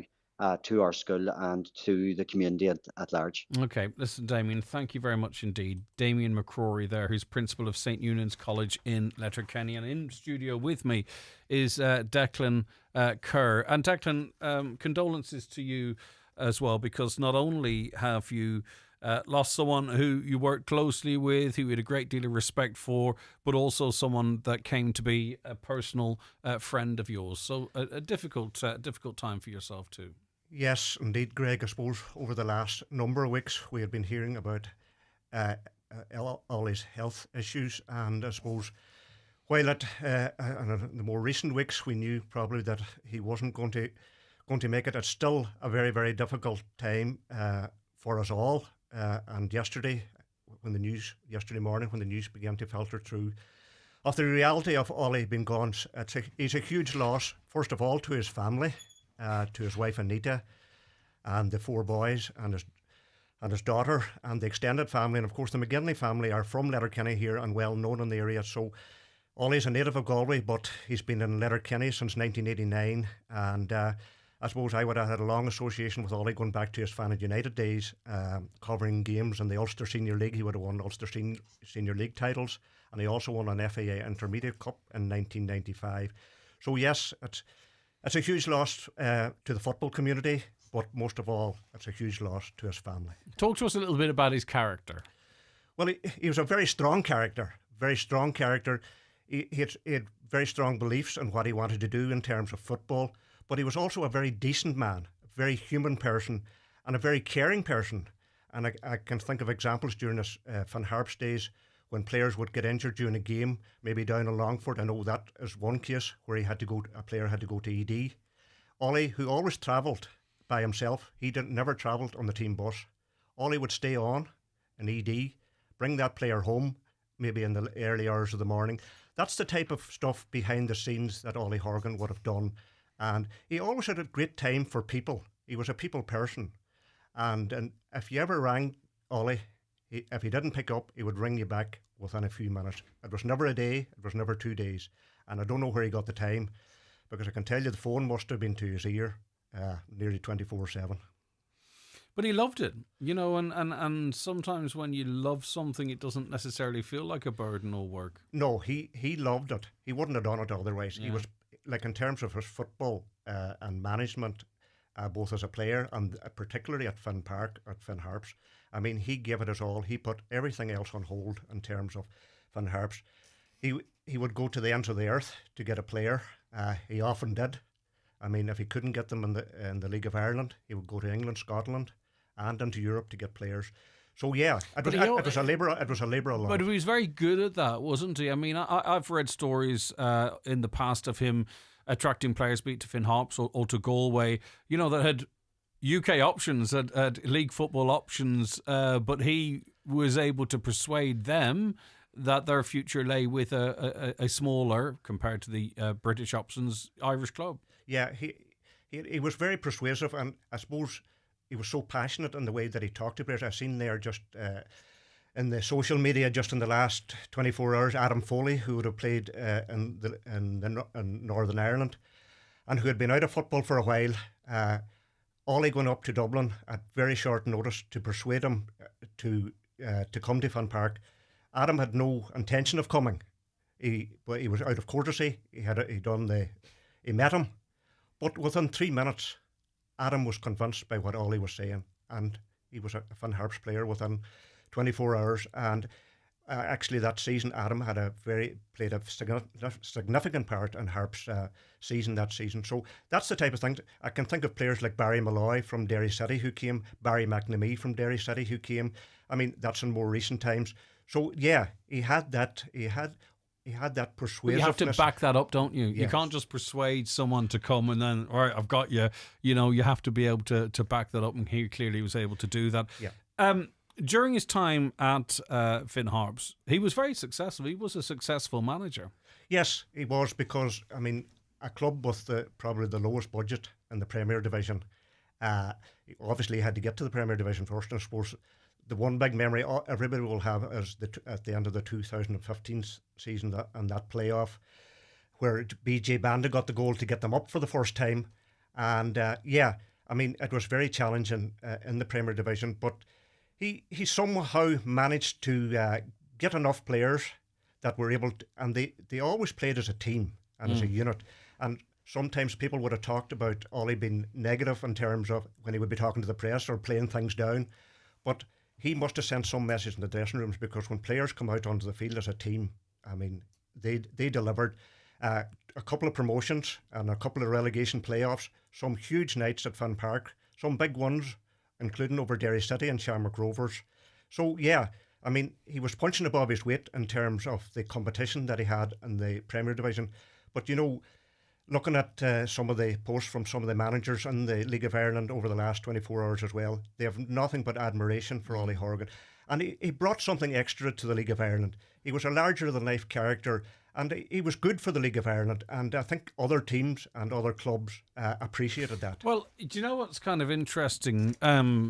Yesterday, I searched Ollie's name on X/Twitter. And at that point, the news wasn't widely known, very sadly, that he'd passed. Now, obviously, since his passing, people have used social media to pour out love and admiration and everything that's deserved. But the one thing I noticed is there was a lot of that already there. A lot of Shells fans going, I wish we could get Ollie, or a lot of Galway's fans saying, this is amazing, or he's made a difference. There seemed to be a respect amongst those that know football, the footballing community, a great deal of respect, sort of, and I'm on about before, obviously, we get an outpouring of love and gratitude. And I think that says an awful lot, because that's what his name was associated with. People had respect for him right across the sport. Yeah, and they knew what he achieved at Finn Park, as I say, with a club with a small budget, challenging against the bigger team. So they knew what he had achieved, and they recognised that, and that's why you see such an outpouring, even as you say, even before his sad passing yesterday, that there was so much respect for him in terms of what he had done. And he was a man, what you seen is what you got as well, in terms of, speaking to the media. I mean, he was a dream for the media, local media, national media. I mean, he had some great one-liners as well along the way. So I mean, yeah, did he ever play the media at all, I wonder? Especially with talking down stuff. Well, I suppose was there sometimes a wee glint in the eye on it, you know? Ollie was a very clever man. That's what I'm saying. Very clever man. I mean, he thought about things. I mean, he didn't rush into things in terms of saying things. Yeah, listen, there would be an element of that, but Ollie always tried to, I suppose, get that little bit extra out of the situation in terms of the team, in terms of promoting the team. He never wanted to blow them up in any sense, but he was always very good to them behind the scenes. But yeah, he wasn't a man for a huge PR in terms of, listen, we're going to win the league or that sort of stuff. I just heard one quote yesterday on social media where he was being interviewed and he was asked, I think it was the 2021 season, where they were sort of maybe at a stage in line for maybe Europe, and he was asked, what about Europe? Well, I don't know about yours, but we might have some hope of going to Lourdes. Okay. In terms of your friendship, would he? How did he deal with victories and losses? Was he a steady Eddie, or did he really love the victories and felt the losses very deeply, or did he keep his cards to his chest? Well, I would say deep down losses, hurt him very badly. But I think he had a very sort of same approach to not getting too down or too up in terms of the PR on it. But deep down, the defeats really hurt him, and he certainly would double down in terms of his efforts for the next game in terms of what he could do to resolve that and maybe get a positive result. But no, he would. He never. Certainly in terms of winning, he would never blow it up. He would always keep it on a fairly level keel. But that was Ollie. He'd never done it. He was a man that never sought publicity. He got plenty of publicity, but he never sought it. Yeah, we've seen Grimsby recently, having a result that will go down in history. Perhaps not quite on the same scale, but during his tenure at Finn Park, he certainly did deliver some very memorable nights that some fans might have to wait some time again to experience. Yeah, listen, he was there for 9 years. He was the longest manager ever in one term at Finn Park, so he has that to his credit. Yeah, listen, things have moved on. Harps are in the first division. They have a big game tonight against Treaty. A win there would put them certainly in the frame for the playoffs. Yeah, things have changed, but hopefully those days will come back again, and good work being done there at the moment, so hopefully that will come back. But yeah, listen, the fans across Donegal and further afield had many great nights, not alone here at Finn Park, but right around the country. Yeah. Ollie was an absolute gentleman, says the listener, a great manager at Finn Hops and a lovely, caring friend. Rest in peace, Ollie. That comes in from Ann Kelly. Ollie was a true legend, says another listener, will be missed. He was so good to my two boys at St. Eunan's and even got one to be able to attend Finn Park. He'll be missed by a lot of people. Another, Ollie was a true football legend. His knowledge of Donegal football was second to none. He always gave of his own time to help local football clubs when possible. His memory and players he had worked with over years was unbelievable. When you met him, he would always genuinely ask about players from our club that he'd coached over the last 25 years and how they were doing. Ollie loved football and football loved Ollie. Rest easy, Ollie. Football will miss you. You recognise those character traits in Ollie, his love of the grassroots and his memory? Yeah, I was just going to say, we were talking about Finn Harps and Main here, but his contribution to Fannet United in the Ulster Senior League. So he was well known in the Ulster Senior League. He had three Ulster Senior League titles there, and that's as a manager, and also as a player he would have been well known. So listen, he made a huge contribution to soccer in Donegal from he came here in 1989, and also at St. Eunan's College. He was a coach to a number of sides that won all-Ireland titles, and of course he was involved at international level with the Irish schoolboys for over 20 years as a coach. I mean, he was a very, very busy individual in terms of football, but that, as you said already, it was a passion, so it wasn't like work to him. Yeah. He really enjoyed it. And when he left Finn Park, obviously then took up an assistant manager's role at Galway United. Yeah. Very hands-on, very important in that setup as well. Yeah, and he joined John Caulfield there, who was a manager, and in the first season they got promoted to the Premier, stayed in the Premier last year, had a good finish to the season. So, like, Ollie's credentials in terms of management and that sort of stuff are second to none, and he's proved that both at Finn Park and at Terryland Park. I mean, he's a Galway man, a native of Galway, and I suppose it was nice for him in the last couple of years to have that opportunity to be involved with Galway United in the Premier Division. But life is so cruel. He's only 57 and, robbed of a possible return to Finn Park or other football memories with other clubs. Like 57 is just... And I think that's why people are feeling this loss so deeply. And I'm not saying the older you are, the less we miss you. That's not my point. But at 57, he still had so much to give, not least to his family. But I mean, obviously, I recognise that that's first and foremost. But 57 is just too blooming young. Like it's hard to comprehend. And as I say, when news probably early in the year started to emerge, maybe that he had some health issues, and then things got probably a bit more serious, and you were still hoping that there would be some way around it. But obviously, it wasn't to be. Did you manage to get down to see him? I didn't manage to get down. I was in contact with him by text message, and that's because obviously in later times with his deteriorating health condition, it wasn't possible to do that. And priority also is time with family as well. All that, but I was in contact with him, and I was in contact with family members and friends who were down there. So listen, it was a very difficult time for the family and a very difficult time for the whole football community, both here in Donegal, Galway, and right across Ireland. And whether I'm not sure, we all deal with grief differently, but I hope that this outpouring of love and respect and support reaches the family and helps them through what is a very difficult time. But they are going to be joined in the mourning by people who had so much respect for Ollie, recognise what he does, his legacy, he's written into history, his life intertwined with unions, with Finn Harps and the other passions and interests Fanage United, as you mentioned. And I hope, in time, they'll be able to use and reflect on all of that to show that, how proud they can be of him. Yeah, I think, listen, the man's legacy should be recognised in whatever way.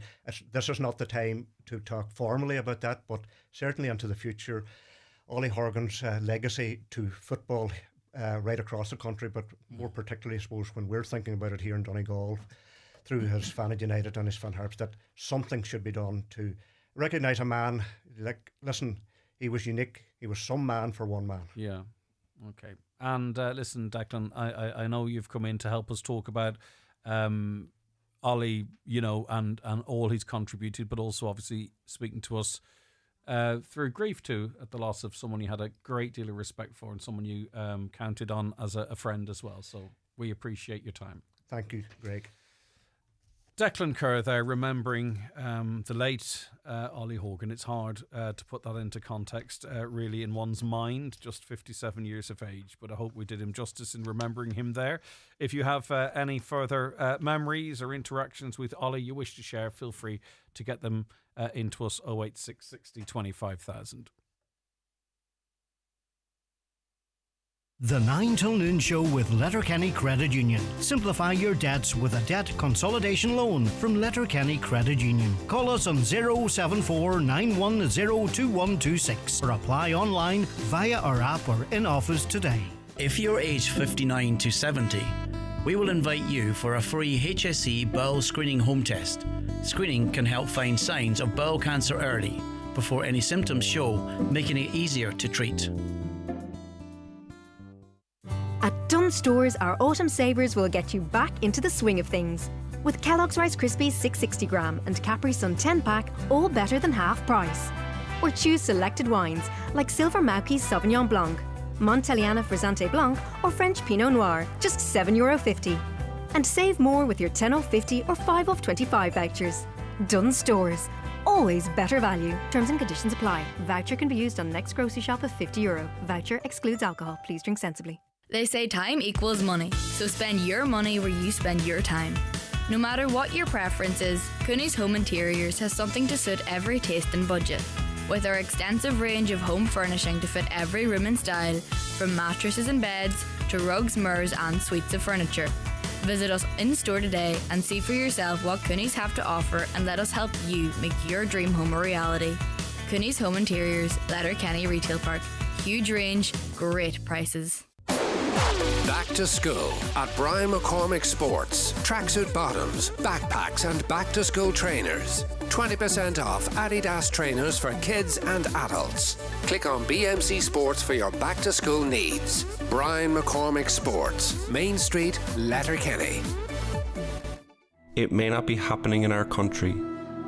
It may not be our crisis, our hunger, but our history, our scars, our sense of justice reminds us at Concern Worldwide that extreme poverty, wherever it is our concern. Visit concern.net. The countdown is on. Only 20 places remain on our trip to Salou this September. Join us for 7 nights, dinner, bed and breakfast, plus an all-star music lineup. Enjoy all this whilst the sun shines. Book today by contacting Country Music Tours on 074 91 19955 or email info@countrymusictours.ie. We'll see you in Salou. Don't delay when you get your bowel screening invitation. Call us today on 1-800 45 45 55 or visit bowelscreen.ie. From the HSE. Now we welcome into studio Pat Boyle, director of the Waterfront Hotel in Dunlow. And I know, as you've been saying off air, Pat, you've been incredibly busy the last week, so you would have had an excuse to take a day off, but you didn't. You've come in to speak to us. Thanks very much indeed. Good morning, Greg. Thank you very much for having me. Now, this is in the context of the Waterfront Hotel in Donegal being placed on the market. I know it's a hotel that's very important to the owners of it. It's sort of intertwined, not just in business, but in personal feelings and all that type of stuff as well. It was acquired about 10 years ago by Chicago-based businessman Kevin Boyle, as I mentioned, whose family has strong connections with the area. We talked at the time, and it was really a sort of a passion purchase as well as a business purchase. Absolutely, yeah. So Kevin and I would be first cousins, and the hotel was purchased on the 21st of June 2015, after a labour of love and an incredible amount of money. We refurbished it and opened our doors in July of 16. We're merely custodians of the hotel. Senator Paddy McGowan, he built the hotel and opened it in 69, and I think, as I say, that there's been different custodians over the years, and we've been there for 10 years. I personally have been there for 10 years. But you saved the hotel really as well, didn't you? I mean, because if anyone went to that hotel now, if they didn't know how much effort, time and passion and money was invested into it to bring it to what it is now, it's one of the nicest hotels in the county and one of the nicest settings. But it wasn't like that when you took over. It wasn't. The hotel comprises of around just over 30,000 square feet. And over the years we had different ideas as to enhance the facility, and in 2021 we opened our fitness centre there, which is actually one of the largest fitness centres attached to any hotel on the island of Ireland. The equipment there is magnificent. It's comparable to what you'd find in some of the Premier League football clubs, and a great asset to the town.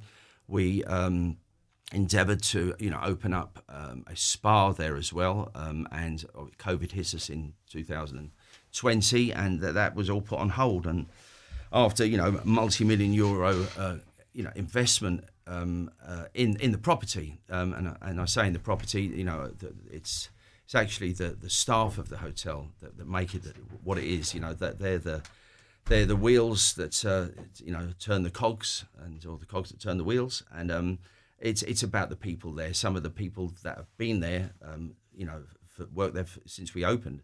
Their parents, their grandparents have been tied into to the hotel industry in Dunlow.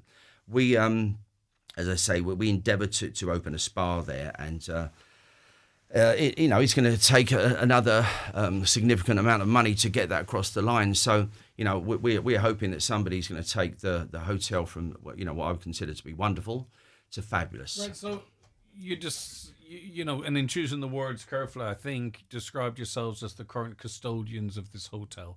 Why is the time now to pass that baton to whomever else might take it over. Why was that decision made? Well, it's a financial decision essentially, because to get it to the next level, it's going to take another significant sum of money. That I know what that figure would be, but that's not for me to say, because it's hopefully for the next custodian. And people who want to drive that, because at the moment the hotel is wonderful, and we've been there 10 years. In that particular business, Kevin, owns the hotel, and he invested significantly, and he and I have now invested in other businesses, in the county significantly. And it's a case of, do we want to continue pumping money into any particular, business there? And the answer to that for the moment is got to be no. So it's a kind of a decision in the context of a wider portfolio. Well, not really. No. Again, I'll say this, that the hotel, is at the moment, as far as I'm concerned, a wonderful, establishment. And to get it to be a destination resort, it needs the spa needs to open, and the nuts and bolts are there for that. The mainframe is there for that. But do we want to just continue looking at it as it is? The answer to that is, significantly no. So we're hoping that somebody else, it may be a collaboration possibly, or a new purchase for somebody that has the skill set, the wherewithal and the means to bring it to the next level. And so that we're not happy sitting on the sidelines looking at it, not reaching its full on. Potential. It must be frustrating if you have a vision and you believe that it doesn't fit the business at this time. How big is the pool of maybe a consortium, another hotel group, or even a well-funded individual? How big is the pool that might be looking at an investment like this? It wouldn't be, I would call it a pond more than a pool. Okay. Yeah. So it's look, where we are situated, we're rural Ireland, and Donegal, we're the second largest county in Ireland. Donegal was very much the forgotten county for many years, until, in actual fact, in my opinion, until COVID come along and people actually saw the natural beauty, which was fabulous. Staycation, people coming from the south, never spent any time in Donegal. And at one point there, I was talking with some people from Fulshire Island, and they identified a couple of years ago that we were the main destination for the first time.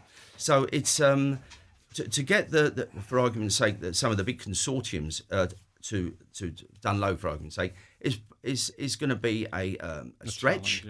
But it doesn't have to be that. There are people out there that have got foresight and actually have the financial means to bring. We are sitting on the shoulders of the season, right? So we're heading into a period of time whereby hotels aren't making money in that period of time, effectively, right? You hope you've had a good summer and you can carry that through to the winter. We don't know how long the process of a new owner coming on board and everything else that goes on. Is the intention to keep the hotel open full time as a going concern until such time as the keys are handed over to someone else? I'm kind of thinking with the staff in mind in the back of my head and others in the local community. Yeah. So many hotels close seasonal. They'll close, it could be for 2 weeks or a month. We historically have maybe closed for a couple of weeks in January. It burns up holidays. It allows us to carry out maintenance and so on. We have no intention, and I must say emphatically, we have no intention of closing that hotel. We've actually just applied for a late license we got a Halloween ball, fancy dress ball. There's works ongoing. We've literally just been excavating and fitted fibre broadband last week. Brilliant. So our investment continues in the hotel, in the area, and in the people. It will be sold as an active going concern. Yeah, absolutely. What does this mean if it's sold at all? You don't the right person to come in, yes, but it's not a fire sale. It's not at all. And no one suggested that, but I'm just picking up on the words that you use. Well, no, some people have. Have they? Okay, right. Online, I wasn't aware of that. Sorry. Everything from it's going to be a hotel for the international refugees and so on. And look, it's a free country and people are entitled to their opinions. And but like front doors, most of us have one. That's quite normally it's bumholes, but anyway, yeah. I could have put it another way. So what does this mean for the likes of Sweeney's Hotel and other investment properties that you have? Well, is there they say everything's for sale. Well, that's true, and everything is for sale, to a degree. But we are actually looking at a further investment, and so we've got a couple of buildings up for sale, for argument's sake. So we're going nowhere at the moment, and people say you're getting out. Well, that's not true. So as I say, we're looking at another property at the moment, and it's not a million miles away, but it's not on our doorstep. So is it in this county? Well, again, I don't want to get into the nitty gritty, but yeah. So we've actually been looking actively for the last 6 months at and in talks with other people, and like anything, we have to fund that. So that's why there's a consideration. We've taken the Waterfront Hotel as far as we want to take it for the moment, and that's why. And in relation to Sweeney's, Sweeney's is flying. Sweeney's we had some sticky moments earlier in the year. We just opened up. Yeah. So just to be clear, is it your view then that the business model for the Waterfront works with the spa? Well, you made a very good point a few moments ago, Greg, and what you said was we're coming to the end of the season. To get people to come to that part of the world out of season, October to April, you need to offer something different. That's my personal view. And I think the accommodation almost has to be the destination. You absolutely. Can't be relying on the accommodation being where you live as you explore the destination around you. That's part of it, don't get me wrong. Absolutely, but, yeah. Absolutely. Need to be able to, you need a weekend retreat. And that's right. And so that's why I believe the spa will take it to that next level. Okay. Yeah. So in terms of I don't know your portfolio in this county at the moment. That's the only property that's on the market for me. No, we've got about 12 properties, in Donegal, and we've got a few of them up for sale. They may remain, but the business is still active, and so what we're selling are some of them are just buildings, and some of them are businesses. What businesses are they? Can you say? We have a bed and breakfast. We have hostels. We have a construction company. So it's quite a wide variety there across the board. And so at the moment we've got a couple of those up for sale, and they'll either sell or they won't. But at the our consideration is to get somebody on board for the Waterfront Hotel to bring it to the next level. And that will maybe it will happen, maybe it won't. And if it doesn't, then I'll be here next year having a conversation about hopefully the spa opening. It's all right. Okay, I mean it's like all the options are open. All Absolutely, the options on the table. But I think it's clear out. From your language that even while some other hotels close at the moment, this is very much an ongoing concern with the company very much interested in it, and I suppose that's the best place to be if you want to sell, because you want people to be able to come in and see what's what. Yeah, right. Nobody wants to sell an empty building, so it's a well, there's not many would buy an empty one, but Austin or Rossin. Well, absolutely, yeah, absolutely. Only mate, but you said the vision and you did it. All right, Pat. Listen, thanks very much for your time. Thank you very much. Do Greg. appreciate it. Take care of yourself. Thank you very much. News is going to be a little late. Stay where you are. The 9 till noon show is brought to you by Letterkenny Credit Union. Digital loans now available. Apply online or via our app today and get your loan transferred directly to your current account. For the biggest names in perfume and aftershaves, visit McGee's Chemist Letterkenny.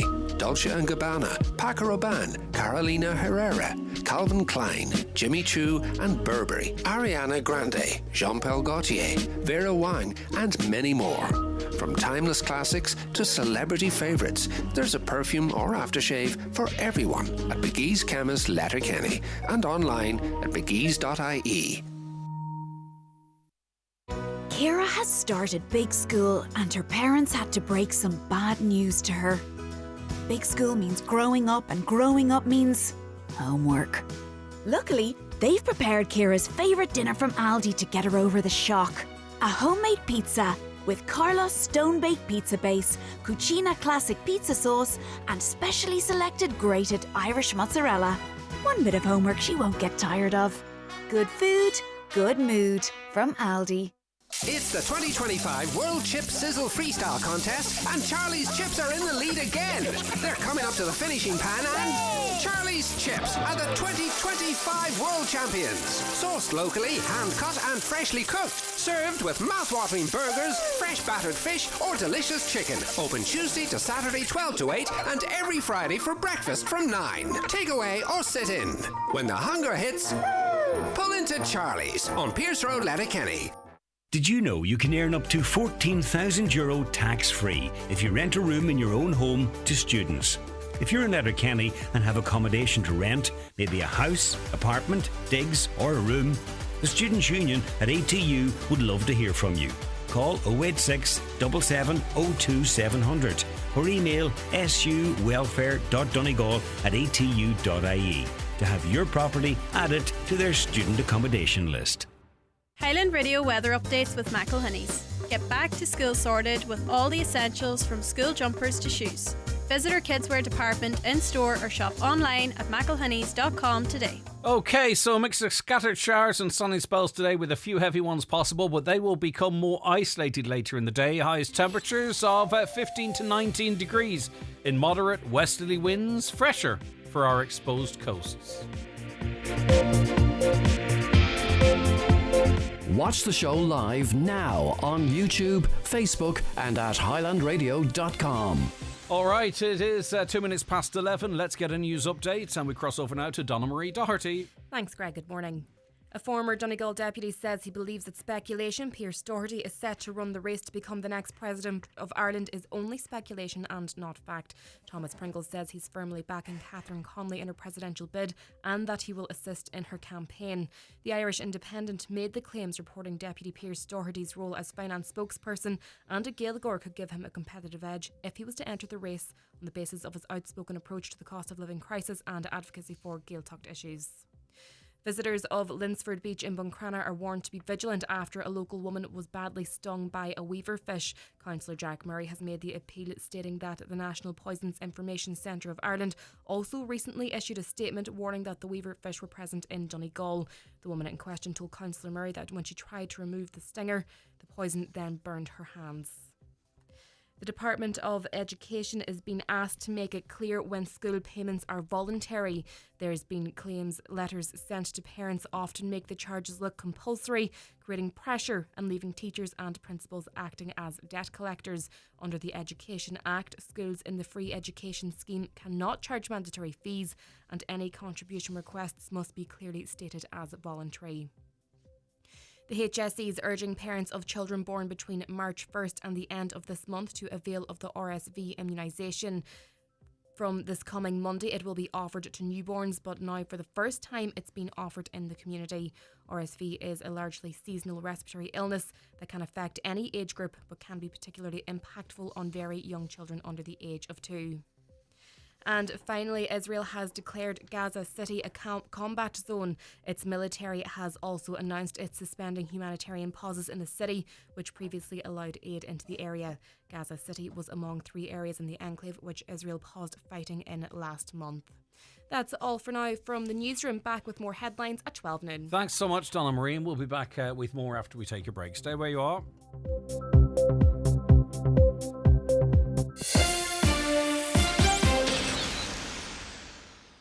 Highland Bakery brings the magic to your morning tea break. Golden scones, still warm, soft in the middle and impossible to resist. Look for the packet with the rabbit on it. Fresh from the oven to your local shop. 25 years of Highland Bakery. The Easy Living Furniture mid-season sale ends this Sunday. Enjoy massive savings in store and online with hundreds of special offers across all of our departments, including sofas, dining, bedroom, mattresses, home accessories and more. Your dream home starts here. Quality furniture at prices made for you. The mid-season sale ends this Sunday at Easy Living Furniture, Crescent Link Retail Park, Derry, Londonderry. Join us for Alzheimer's Memory Walk, supported by Aviva, taking place on Sunday, September the 21st. Let's walk together for the 64,000 people living with dementia across Ireland. Register now for your pack and find a walk near you at memorywalk.ie or call 01 207 3800. Together we walk. Together we remember. All around Ireland, ordinary people are doing amazing things every single day with Return. They're turning empty bottles and cans into everything from vaccines to volunteer rescue boats. Like Buncrana Hearts Football Club, who are raising money through Return for sports equipment. Now, thanks to empty bottles and cans, their pitch is full. Join the thousands of initiatives using Return for Good at return.ie. Luxury is not merely seen or heard or even touched. True luxury is experienced. It lies in the minute details that elevate the ordinary into the extraordinary. It's quiet spoken, but leaves a lasting impression. You know it when you feel it. Luxury begins with L. Lexus. Experience amazing. Discover the all-electrified range at Lexus Letterkenny. The 9 till noon show is brought to you by Letterkenny Credit Union, with monster loans available up to €60,000 for all occasions. Visit letterkennycu.ie.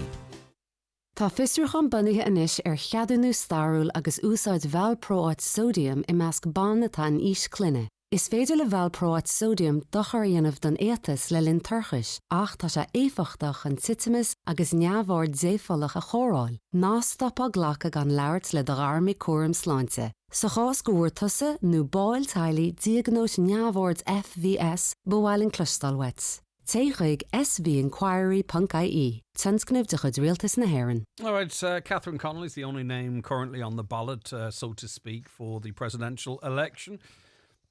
Sinn Féin, it's still unclear whether they will support them, but there are also question marks over whether other Labour members will come out against the party's endorsement of Catherine Connolly. Yesterday, Alan Kelly confirmed he voted against the move, adding he's concerned about her views on international affairs. Well, Councillor Martin Farron is Donegal's Labour rep, elected Labour representative. He joins us now. Hi, Martin. How you doing, Greg? Nice to speak to you. Lovely to speak to you again. Right, would you be in the Alan Kelly camp that maybe Labour shouldn't be backing Catherine Connolly? Yes, I would be of the same opinion of Alan as Alan. Really, you know, I just felt that it needed to be said because I would have spoken to quite a few Labour supporters over the last few weeks, and I've also spoken to my chairman of the party here in Donegal, Seamus Bavard, and Seamus would be of the same opinion as myself. You know, I just think the whole thing could have been handled much better by the Labour Party, you know, my own opinion is I think that the Labour Party in these type of situations are very quick out of the block, you know, in these type of situations, and they could be looking maybe first of all at their own party, for example. If there's no one within the party, maybe a very high-profile person outside the party. You know, I mean, let's be perfectly frank about it. Michael D has been there for 14 years now. He was a Labour man, as you know yourself. Mm-hmm. And personally speaking, I think it'll be a very hard act to follow, you know, whenever he retires in a few months' time. So I just feel that, you know, the Labour Party should be consulting their members, and they should be possibly maybe speaking also with their councillors before they come out and decide that they're just throwing their weight behind a certain candidate. And I just feel again that they jump too quickly out of the block in these types of situations, and I have to agree wholeheartedly with what Alan Kelly has said. So that's my opinion. What is it the fact that maybe you don't necessarily agree with Catherine Connolly on everything she stands for, or is it more of the fact that, you know, Labour has shown that they can produce a very popular president and perhaps should have had a look around to see, you know, from within the ranks who might be able to succeed President Higgins, maybe build on that broader acceptance of a Labour way of doing things? Yes, that's where I would be actually coming from. I've never met this lady, Catherine Connolly, and I'm sure she's a very nice person. And, you know, I wish her well in the campaign. I wish anybody who's running in the election well in the campaign. But without being disrespectful, she just doesn't do anything for me. And I'm not going to be lectured to by the Labour Party. telling me, we've decided we're supporting Catherine Connolly, so I want you to be speaking to your supporters and the people that back us in Donegal and say, look, we've got to support this lady, because I don't think that's the way we should be doing it. The Labour Party should have looked inside their own ranks before they, as I said, jumped out of the blocks and saying, look, we're fully supportive of Catherine Connolly in this presidential election, because there are very talented people within the Labour Party. There's also, I'm sure, very talented people and high-profile people that support the Labour Party. And I think that's the way we should have been looking at this whole scenario before deciding, well, look, this is what we're doing. We're supporting Catherine Connolly. And yes, I do feel that's the way we should have moved forward. And, this is not the first time that Labour have made these types of mistakes. They just seem to, come out and, make these statements. And sometimes there's not an awful lot of thought put into it.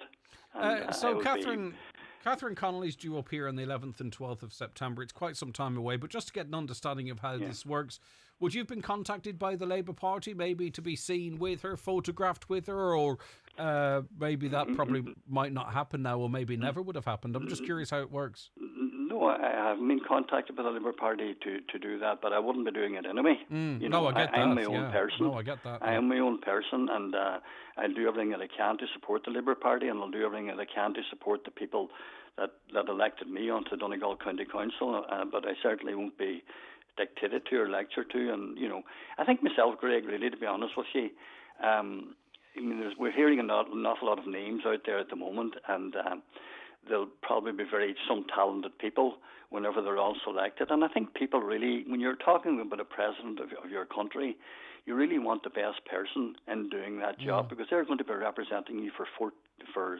7 years. And, I would be of the opinion that people, no matter what party they supported, will be looking at these candidates, and they will be deciding who they feel that they would feel comfortable with, and who would make them proud and make the country proud over the next 7 years. That's what I think. That's my own personal opinion. Michael D has proven, as I said, he's going to be a very difficult act to follow. And if I can just say one wee thing here now, and I'm moving away from it for a moment, and this is the type of person he is. I would have met him a few times, and I was out canvassing with him and things like that there. And after my wife passed away 5.5 years ago, I was in the house here, and I got this lovely letter, and it came, I'd opened it, and I'd seen the crest on it, and it was from Michael D. Higgins. Wow. I nearly fell through the floor, and that's being honest with you. And myself and my family, but everybody, of course, were very good to us, and we got mass cards and everything were very good to us. But when I got that through the door, like I was gobsmacked, I just thought it was a wild, nice thing to do. And that's just the type of person he is. He's a down-to-earth man, and I think that's the type of person that we want to represent us for the next 14 years, and that's the way I look at things, Maybe I'm wrong, but that's Martin, the way I see things. Obviously at the moment, the runners and riders, we don't really know who's coming out of the blocks. Is there anyone out there, whether their name have been associated with the position, or they might, or you hope they would, is there anyone out there that fits that criteria, that could follow in the footsteps of Michael D. Higgins for you at this time? Well, I've heard a couple of names there. I think that would be would do a good job and would represent the country extremely well. But we'll wait until we see the whole list. At the moment it's all rumours at the moment. And for example, I've heard this morning, and if he wishes to go, best of luck to him. I heard Pierce Doherty, and then I heard Mary Lou MacDonald, and I've heard just different names out there that have been thrown forward. And I think we just have to wait until we see the people that are actually going to be going forward for the presidential election. And then I think the Irish people are very, very gifted and very intelligent people, and they will want somebody of the calibre of Michael D. Higgins to be representing them for the next 7 years. Okay. And there are very talented people out there. And the other thing is as well, it doesn't necessarily have to be, political parties now feel that it should be their representative. Like a president is a president for the people of Ireland, and it doesn't necessarily have to be someone with political, baggage or whatever you want to call it, political, Yeah, no, I just think I get you. And just very finally, obviously, you've had a series of frustrations within Labour. I'll just ask you, are you happy that you're in a party where you can express those frustrations within that party and move forward as a loyal member of that party, or do you have a wobble about your membership of Labour, Martin? No, I never from the day I joined, the day I was approached by Seamus Bavard, I've enjoyed my time with the party, and I'm very proud to be a party member, and I'm very proud to be a Labour Party councillor in the county of Donegal and do the very best for the people that are represented. Okay. No, I've never I anticipated away that. from that at all. Councillor Martin Farron of the Labour Party, proudly of the Labour Party, thank you very much indeed for your time. The 9 till noon show with Letterkenny Credit Union, now offering mortgages from 40,000 to 600,000 euro with no hidden fees or transaction charges. Letterkenny Credit Union, 9102127. Your wedding day deserves a setting as breathtaking as your love story. At Harvey's Point in Donegal, say I do on the sparkling shores of Loch Esk, framed by the majestic Blue Stack Mountains. From romantic outdoor ceremonies to elegant receptions in our grand ballroom, every moment is designed with love and delivered with 5-star care. Harvey's Point. Love at first sight. True love forever. Start your journey with a personal viewing. Visit harveyspoint.com. Your forever begins here. Sheep sales surged by €100 a head. In this week's Irish Farmers Journal, we examined what is driving the record rise in sheep prices. Warning of €500 million blow to milk checks if derogation is lost. Minister Healy-Rae opposed to rise in tractor driving age. Farmers push back against policy change to Fair Deal scheme. Minister Hayden declares long-awaited TB rules imminent. Plus, don't miss our essential guide for going to college. Only inside this week's Irish Farmers Journal, on sale now. The Sofa Time summer sale ends Tuesday. Don't miss our festival of savings with huge reductions on everything, featuring 20 plus new sofa ranges and hundreds of fabric and leather options. But hurry, sale ends Tuesday. Visit one of our 8 stores across Northern Ireland. Sofa Time, make it yours. Are you female, currently unemployed and looking for a new career in construction? Rural Enterprise SkillNet is delighted to announce the next Women in Construction programme commencing September 22nd in Letterkenny. For more information or to apply, visit ruralenterpriseskillnet.ie. Closing date for applications is September 4th with interviews on September 5th. This Rural Enterprise SkillNet programme is co-funded by the Government of Ireland and the European Union. Discover a new way to cook outdoors with the Ninja Woodfire Electric Barbecue Grill, now at Ben Sweeney Euronics. It's a grill, smoker and air fryer all in one, with 7 cooking functions, no charcoal, gas or flames needed. Woodfire technology delivers real smoky flavour anywhere, in the garden, patio or in the campsite. Weather resistant and ready year round. Get the Ninja Woodfire Electric Barbecue Grill at Ben Sweeney Euronics, Letterkenny and Dunlow. Highland Radio Time Checks brought to you by EirGrid, the operator and developer of Ireland's electricity grid. EirGrid, powering up communities, powering up Ireland. The time is? The time now is 11:18. Welcome back to the 9 till noon show. Right, coming up in the not too distant future, by the way, €2,500 is going to be given away on the Jive Time show this afternoon. €2,500. €2,500 being given away on the Naughty Alarm Clock next Friday morning. And then €10,000 is going to be given away on this programme just right about now. So if you want to be in all 3 draws and be in with a chance of winning part of that €15,000, your ticket, the winning ticket, may yet not even be sold. Who is to say? It's all random. It's a lottery, so to speak, in terms of pulling numbers out. So get your tickets right now in case you want to give someone a birthday present, or you want to treat yourself or group up in with other people and buy extra tickets and get them cheaper. Tickets are 5 for tenner, 1 for 15. Please only buy a ticket if you can do so comfortably. We don't want anyone putting themselves under pressure. But it's 2,500 right about this afternoon, 2,500 next Friday morning, 10 grand, the big one really. It's all about the 10 grand for me because it's on this show. That's next Friday. So why not? You might find yourself next Thursday getting a ticket, you see, or next Friday morning, you might find yourself getting a ticket and going, oh, I'm going to do it. Do it today and you're in 3 draws. Give us a call here on 07491 25000. The team will make sure you're in all three draws, 07491 25000. Or if you want to go on our website, you can buy your tickets there at highlandradio.com. But if you think you're likely to buy one, especially when the 10 grand's been wiggled in your face, get them now. Buy your tickets now, and you're in three draws: €2,500, €2,500, €10,000. And I've said before, all of our winners so far are local. Now, someone could buy a ticket from Tipperary. It doesn't generally happen. We are operating in a nice wee small pool here, and all our winners so far have been local. It's not guaranteed, but what I'm saying is that, we're talking odds and numbers here. It's favourable. It's just for us. 07491 25000 if you want to buy a ticket and be in all of those draws. Right, now, Jack Murray posted on his socials, I was asked to put out a note of caution after a local lady was badly stung by a weaverfish at Linsfort Beach. The National Poisons Information Centre of Ireland also recently issued a statement warning that weaverfish were present in Donegal. This lady advises that the poison was so strong that she burned her hands, removing the sting. Enjoy the beaches, but take care. I'm not sure if there's a level of reaction to these things as you might see with, wasps or nettles or clegs. But anyway, let us not be too afraid. Let us go to the sea with knowledge. Cian O'Donnell is a surfing instructor in Bundoran with lifeguard training. Cian, good morning to you. Good morning, Greg. How are you? I'm good. This is not a new discovery, the weaverfish. They've been knocking about for quite some time because I can remember them from a very long time ago.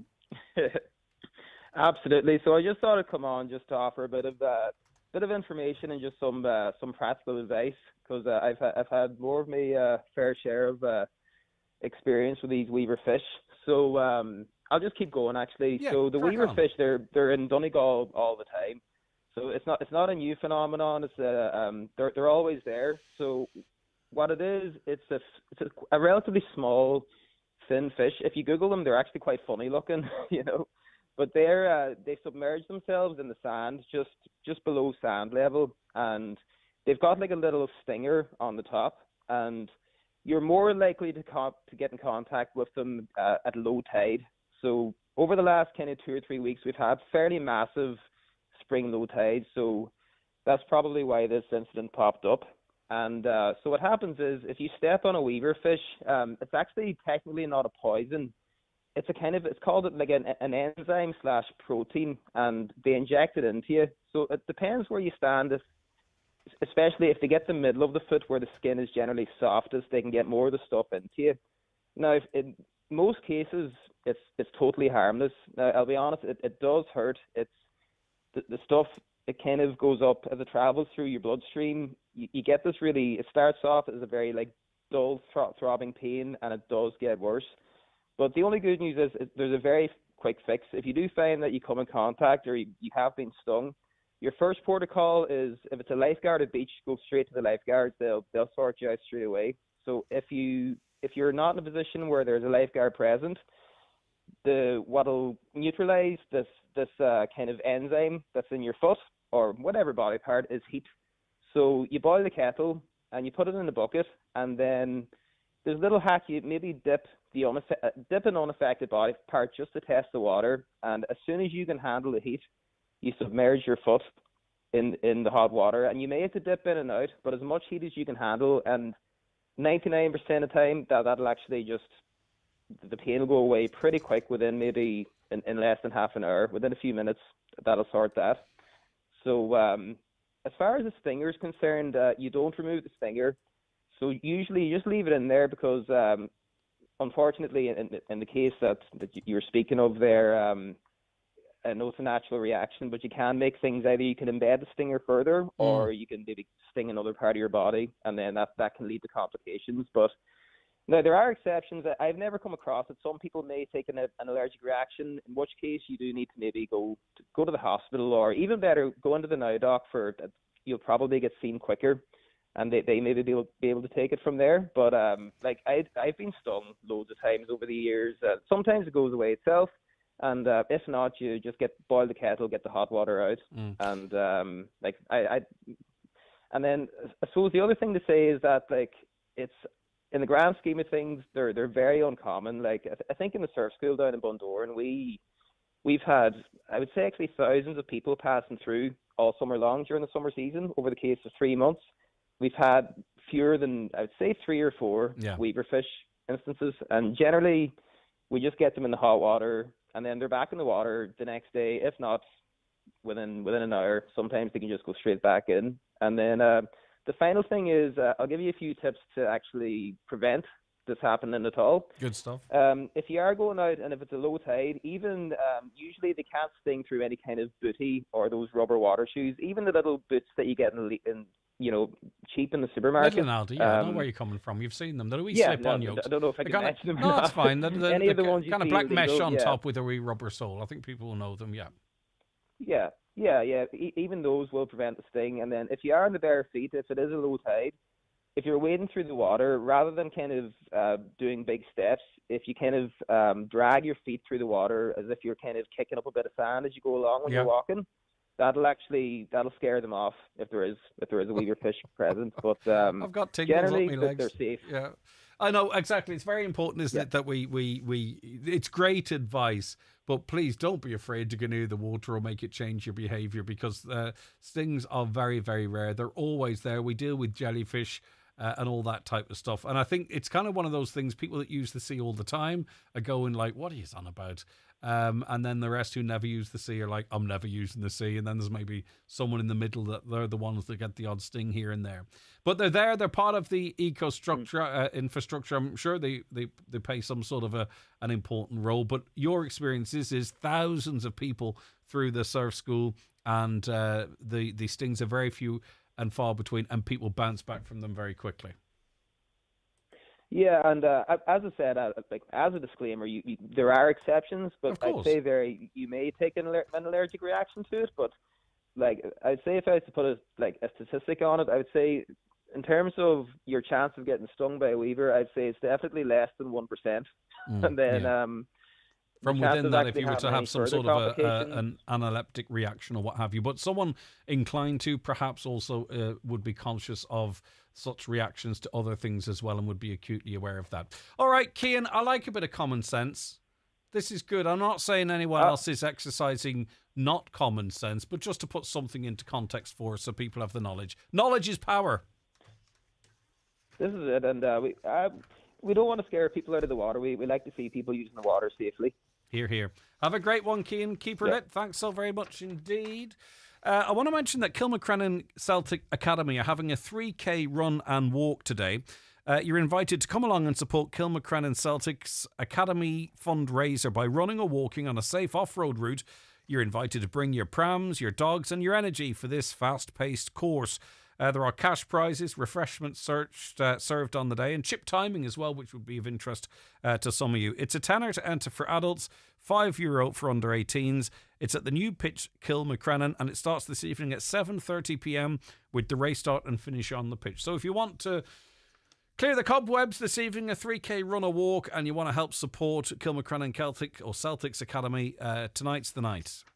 Now, coming up in September, Jive for June. Well, what are you on about? Jive for June and September, 2 different months. Well, it's very, very understandable when you hear why. Because you're invited to get your jiving shoes on as the presentation of a check and the final hurrah for Jive for June 2025 takes place. And it is in the wonderful setting of the Clanry Hotel from 8 p.m. on Thursday, the 11th of September. Donations are welcome on the door. It's going to be a great night of dancing. And of course, then the presentation of the cheque and just a good old final hoorah. Supporting Donegal Hospice, together they care, of course. That's 8 p.m. Thursday, the 11th of September. Next Thursday, in support of Donegal Cancer, in support of Cancer Care West, with a particular focus on Donegal, I am going to take part in the Donegal Camino again this year. And this time I'm doing more, 16 kilometres, the Arranmore Loop. And we're going to do that next Thursday. I'll be linking into this show as well en route. I'm really looking forward to getting back to the island. I haven't been there, I don't believe, since COVID, believe it or not. So I'm really looking forward to that. And we're looking forward to supporting the Donegal Camino all the way. I have a little I Donate page running on my Facebook. Has it been shared by Highland? Probably not. I'm a lone wolf. I have an I Donate page on my Facebook page. If you've got anything to spare, I've got a little modest donation. But the more we, as a family, the 9 till noon family, can donate, the better. We did $6,000 last year. I don't think we're going to get anywhere near that unless you are really, really generous, or a business that wants to me to plug the living daylights out of them, depending on how much you donated. But we're doing the Ironmore section of the Camino. It kicks off next week, of course. And as I say, if you've got anything to spare, please go to my Facebook page, Greg Hughes. The I Donate is pinned there. I'd appreciate anything at this stage. Please, I don't wish to beg. We'll share it on the Highland Radio Hub page as well, just to give you another opportunity. Obviously, you can donate directly to them, but I would love to have a few hundred or 1,000 or maybe even more coming from us all on the 9 till noon show. Just to say a big thank you to everything the staff at Cancer Care West do. They raised a record amount last year. I hope they do the same this year. Ours is just as much about publicity and promotion, and we're going to do some of that with Noel in the not too distant future, Noel Cunningham. But if you can, please, I beg you, go to my Facebook page or the Highland Hub Facebook page, see the I Donate there, and you can spare anything at all. But also, if you've got a lot of money, 500, $1,000, can you imagine? It's all going to a good cause, and I'll probably be crippled next Friday, so you might get some pleasure out of that as well. I would appreciate any support that you can give. And there are still places on the Donegal Camino where you can walk all of it, different parts of our beautiful county. We'll tell you more about that as the dates get closer. But as I say, if you can donate, go to my page, I Donate Facebook page. We'll share it on the Highland Hub Facebook page as well. And I'd really, really appreciate anything. If you could get me to $1,000, I would do cartwheels, literally on the beach in Ironmore. All right, let's take a break. Back with more shortly. Watch the show live now on YouTube, Facebook, and at highlandradio.com. The 9 till noon show is brought to you by Letterkenny Credit Union, offering low-rate car loans with fast approval. Apply online at letterkennycu.ie or in office today. This Friday at Finn Park, Finn Harps will host Treaty United, and a win will put Kevin McHugh's side within touching distance of the playoffs. Your support can make all the difference, as Harps look to continue their recent good form and secure another vital win. That's Finn Harps versus Treaty United this Friday at Finn Park, kick-off 7:45. Tickets available on finnharps.ie. This ad is kindly sponsored by Highland Bakery.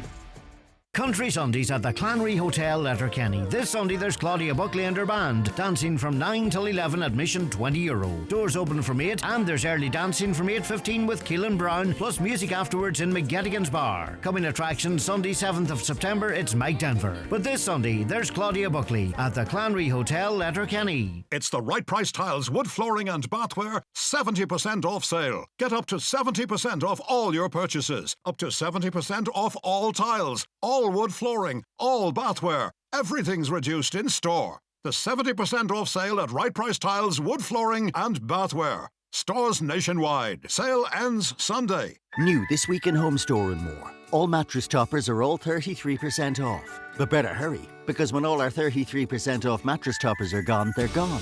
Also, all painting and DIY accessories and all home office desks and chairs are still all half price. But when all the half price painting and DIY accessories and all the half price home office desks and chairs are gone, they're definitely gone.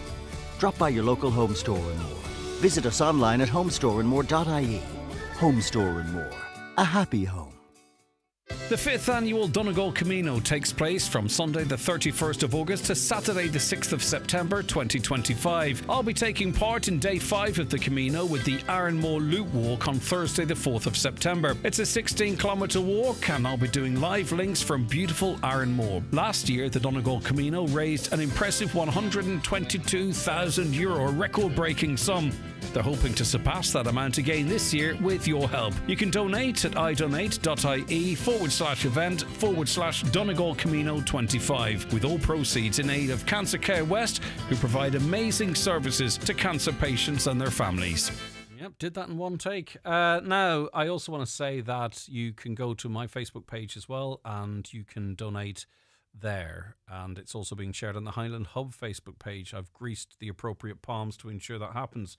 Right, you might remember 6 years ago, a comedy play called Three Hail Marys took the country by storm, selling out venues across Ireland for almost 2 years. And what's unique about the play is that it's apart from it being set in an Irish nursing home, it deals with the subject of memory loss. Playwright Tommy Marin joins me on the show now because you're going to get an opportunity to see this very popular piece of work once again. Hi, Tommy. Good morning. Hello, Greg. How are you? I'm doing fantastic. How are you keeping? I'm good. One take was something I never associated with Greg Hughes. I know, but it's just come with age and experience. Well, you see, it's all the more impressive because I actually work for 3 hours a day, whereas you only knock two out. And if you take out the ads and everything else, probably 1 hour, 35 minutes. I don't know how you get paid, Tommy. Yeah, well, the older you get, the less they give you. Isn't that true? Right, what does it feel like getting three Hail Marys back out there again? Is this your seminal piece? Is this the one that's most important to you? Yes, it is, because for loads of reasons, because so much so it resonates with audiences, because, you know, up to this writing of Three Hail Marys, it was like full-blown comedy, silly comedy, really. It's the real McCoy, Nobody's Talking to Me, Matches and Old Flames, the latest one, is just full of fun. Whereas Three Hail Marys, although it's a comedy and it's very funny, is also very poignant because it tells the story of memory loss. And I said this to you, Greg, when we spoke before, when you're writing something that's funny about a serious subject, you better get it right. So it was set around these three ladies, all in their 70s, Mary O'Toole, Mary O'Neill and Mary O'Brien, and they're living in a nursing home in Ireland, and it's 2016, and it's the day that the three of them are going to be separated because they're doing renovations in the nursing home and they're being split up. And it's a very sad day in many ways because they decide to tell each other's their life stories. And even though they've been together for over 11 years, they never really got into the nitty-gritty of their own pasts. So it's a proud piece for me because, you know, we did this for a week in the Olympia, which was a great achievement for an amateur group to do that. And it resonated with so many people, not just with people who have family and friends who have dementia or memory loss, but also for people who work in that particular sector and for people who have no idea of what it's like to live with somebody with memory loss, to actually get into to get into the perspective of that individual and to see what can happen. And even though it's a very sad situation, it also has its funny moments, and I try to capture both in this production. When did you realise that you had properly straddled the various horses in terms of, you know, delivering something that's entertaining, delivering something that's funny, but also tackling a subject that could be easy to offend people on? When did you realise that you had got that balance to such correct to such an extent? I think the first production, first night of the tour was, for me, the memory one that sticks with me. It was down in the Watergate in Kilkenny, and I was really nervous because we'd done a test audience in Mayo, which is our home area. So you would be expecting people to say it was great. But when you go to a strange place like Kilkenny, where I wouldn't be known, and you go out on that stage and you present what we presented, and to get the reaction that we got at the end of the show, because the show finishes with a song that I wrote, which is called I'm Really Still the Same, which is written from the perspective of a person with memory loss. And to see the audience stand up literally as the last note of that song played was, for me, the testament that, look, this is going to work, because we always meet the audiences afterwards. And I was nervous that, you know, if you have 350 people sitting in front of you watching a show, not everybody's going to enjoy it. And you expect people to come up and say, it was okay and move on, and others to say it was fantastic and move on, and then others who won't come up at all. And I was expecting maybe the odd person to come up and say maybe they thought this needed to be changed or that needed to be tweaked. But genuinely, and I'm not lying about this, Greg, to a person, not just in Kilkenny, but when we did that tour 4 years ago, the amount of people who came up and said, you know, you got that exactly right. And I don't know how I got it right, because I don't know anybody in my family circle with dementia or memory loss. So I always say it comes from on high, whatever you believe in. I don't even really remember writing the play, but I do know that I typed it down on sheets of paper, and it has worked incredibly well. It's a really strong piece of theatre. Yeah, and I mean, I think too, probably to an extent, there's going to be a good portion of that audience that do have experience of this, and it makes it, they can relate to it. they're with other people that can relate to it, and maybe it helps them sort of work through it a little bit as well, because we can feel very isolated, whether you are the person with memory loss or dementia, but also if you are the partner or the family, and there are feelings and senses you often hear about losing a person multiple times and all of that type of stuff. And it's nice, I think, when this stuff is talked out in the open. And I think also too, what happened with this, I can't necessarily trace the history back from one piece of work to Three Hail Marys, but I think it did certainly inspire other people to sort of start dealing with tricky subjects, to be, to get the confidence to write something important to them, and know that audience, if they do it right, will accept that. And I've seen some other tricky subjects since you did this work where they've also been, brought to life on stage. And I think the success of Three Hail Marys, not just locally, but on the national stage, as you mentioned there, has sort of empowered or encouraged other writers. Yeah, I totally agree. And, again, the test is always in the audiences. And I remember when we were in Limerick, and there was a lady in the audience, and we were doing 3 nights in Limerick, and she was actually one of the key lecturers in nursing in UL. And she came on the opening night of the show. And on the 3rd night of the show, she brought 37 of her students to the show. Wow. Because she was dealing with nursing, and obviously within nursing is the whole area of memory loss. And she said on the night that she saw the play, she said, I'm going to bring as many of my students to this show on Sunday night, because this is what they need to see, because this is exactly how it is. So it's not dressed up. It is funny. It's very funny. 300 laughs, I guarantee you, in 2 hours. And I mean that. And I know the main ingredient of every play I've done is that you have to attain 300 laughs in 2 hours. And I think we're way over that with this one. But, it also has lovely, poignant moments. And it's sad near the end, because they have to say goodbye to each other, and the audiences at that stage have fallen in love with the Three Marys, even though they've fought and they've sang and they've danced and they've done all sorts of things with each other for the previous 1 hour and 45 minutes. But then suddenly it's goodbye time, and it does strike a huge chord with audiences as well. So when you can get that kind of hilarity for so long, and then suddenly complete silence, as a playwright, it doesn't get any better than that. Okay, brilliant stuff. Now, there's going to be multiple audiences for this. There are going to be those that want to relive the experience and go and watch Three Hail Marys again. And just to be absolutely clear, by the way, it is... Do I have the dates actually here in front of me? Don't worry, I have them. Yes, of course. It's the 5th of September. Sorry, Friday the 5th of September, Saturday, September 6th. But there's going to be those who want to come back, and then there's going to be others that have heard about it, and there's going to be others that are hearing this because our life change is such that this might have more of a resonance in someone's life than it might have, and that is actually really unfortunately what life and the likes of memory loss and dementia is all about. So you'll look forward to seeing, I'm sure, Tommy, returning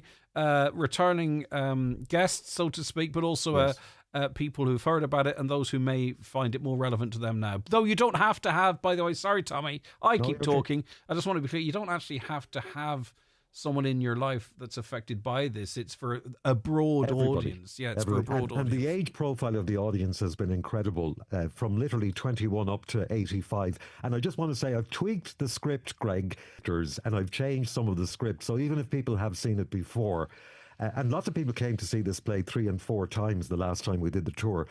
It is actually a new script in many ways, and the characters have been developed even more. So it's this night week and tomorrow night week in on Grainon, and I'm really looking forward. It's the first night of our tour, by the way. Oh wow, fantastic, brilliant. Yeah. Okay, so get your tickets now. Get on to the On Grainon box office. You can get onto ongrainon.com or give them a call right now on 074 91 20777, and it sounds like it would be a really good night, especially an intergenerational night as well too.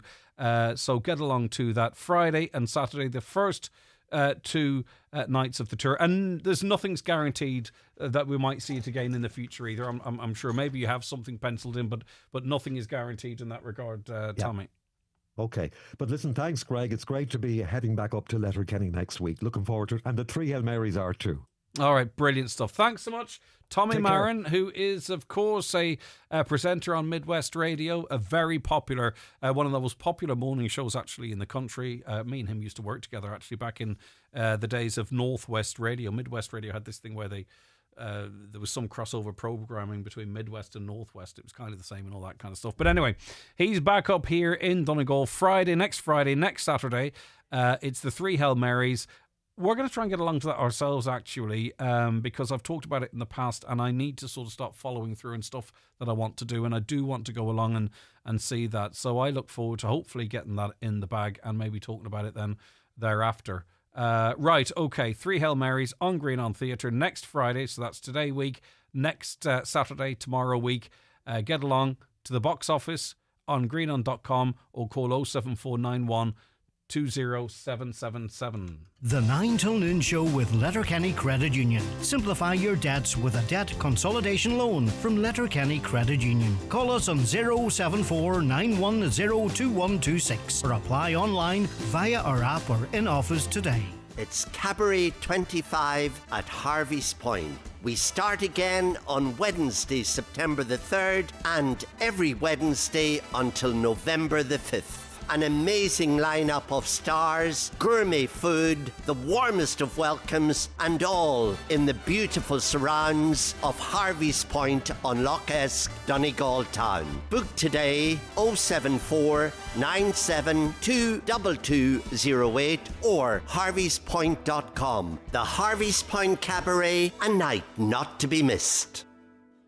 Joe Gallagher Entertainment presents the Ultimate 70s Night, Sunday, October 26th. Get ready for Shawadi Wadi and the Bay City Rollers live at the Mount Erical Hotel, Letterkenny. Sing and dance the night away to all the hits. Tickets on sale at ticketmaster.ie and hotel reception. Don't miss this unforgettable night, October 26th at the Mount Erical Hotel, Letterkenny. Real savings are adding up with Super Value. Pick up 12 bottle boxes like Budweiser and Peroni, perfect for the good weather, from €14. Treat yourself to a red, white or rosé wine, €8 each. Or enjoy our wine of the month, Villa Maria Blush Sauvignon Blanc, only €10, giving you more change in your pocket. Super Value. Real savings, real difference. Please drink responsibly. Are you looking for a new car, a holiday, or to pay off those bills? With Highland Radio's mega summer draw, you could be the next person getting this call. Yeah, the name was pulled out, Dolores. Oh, God almighty, did some of us won.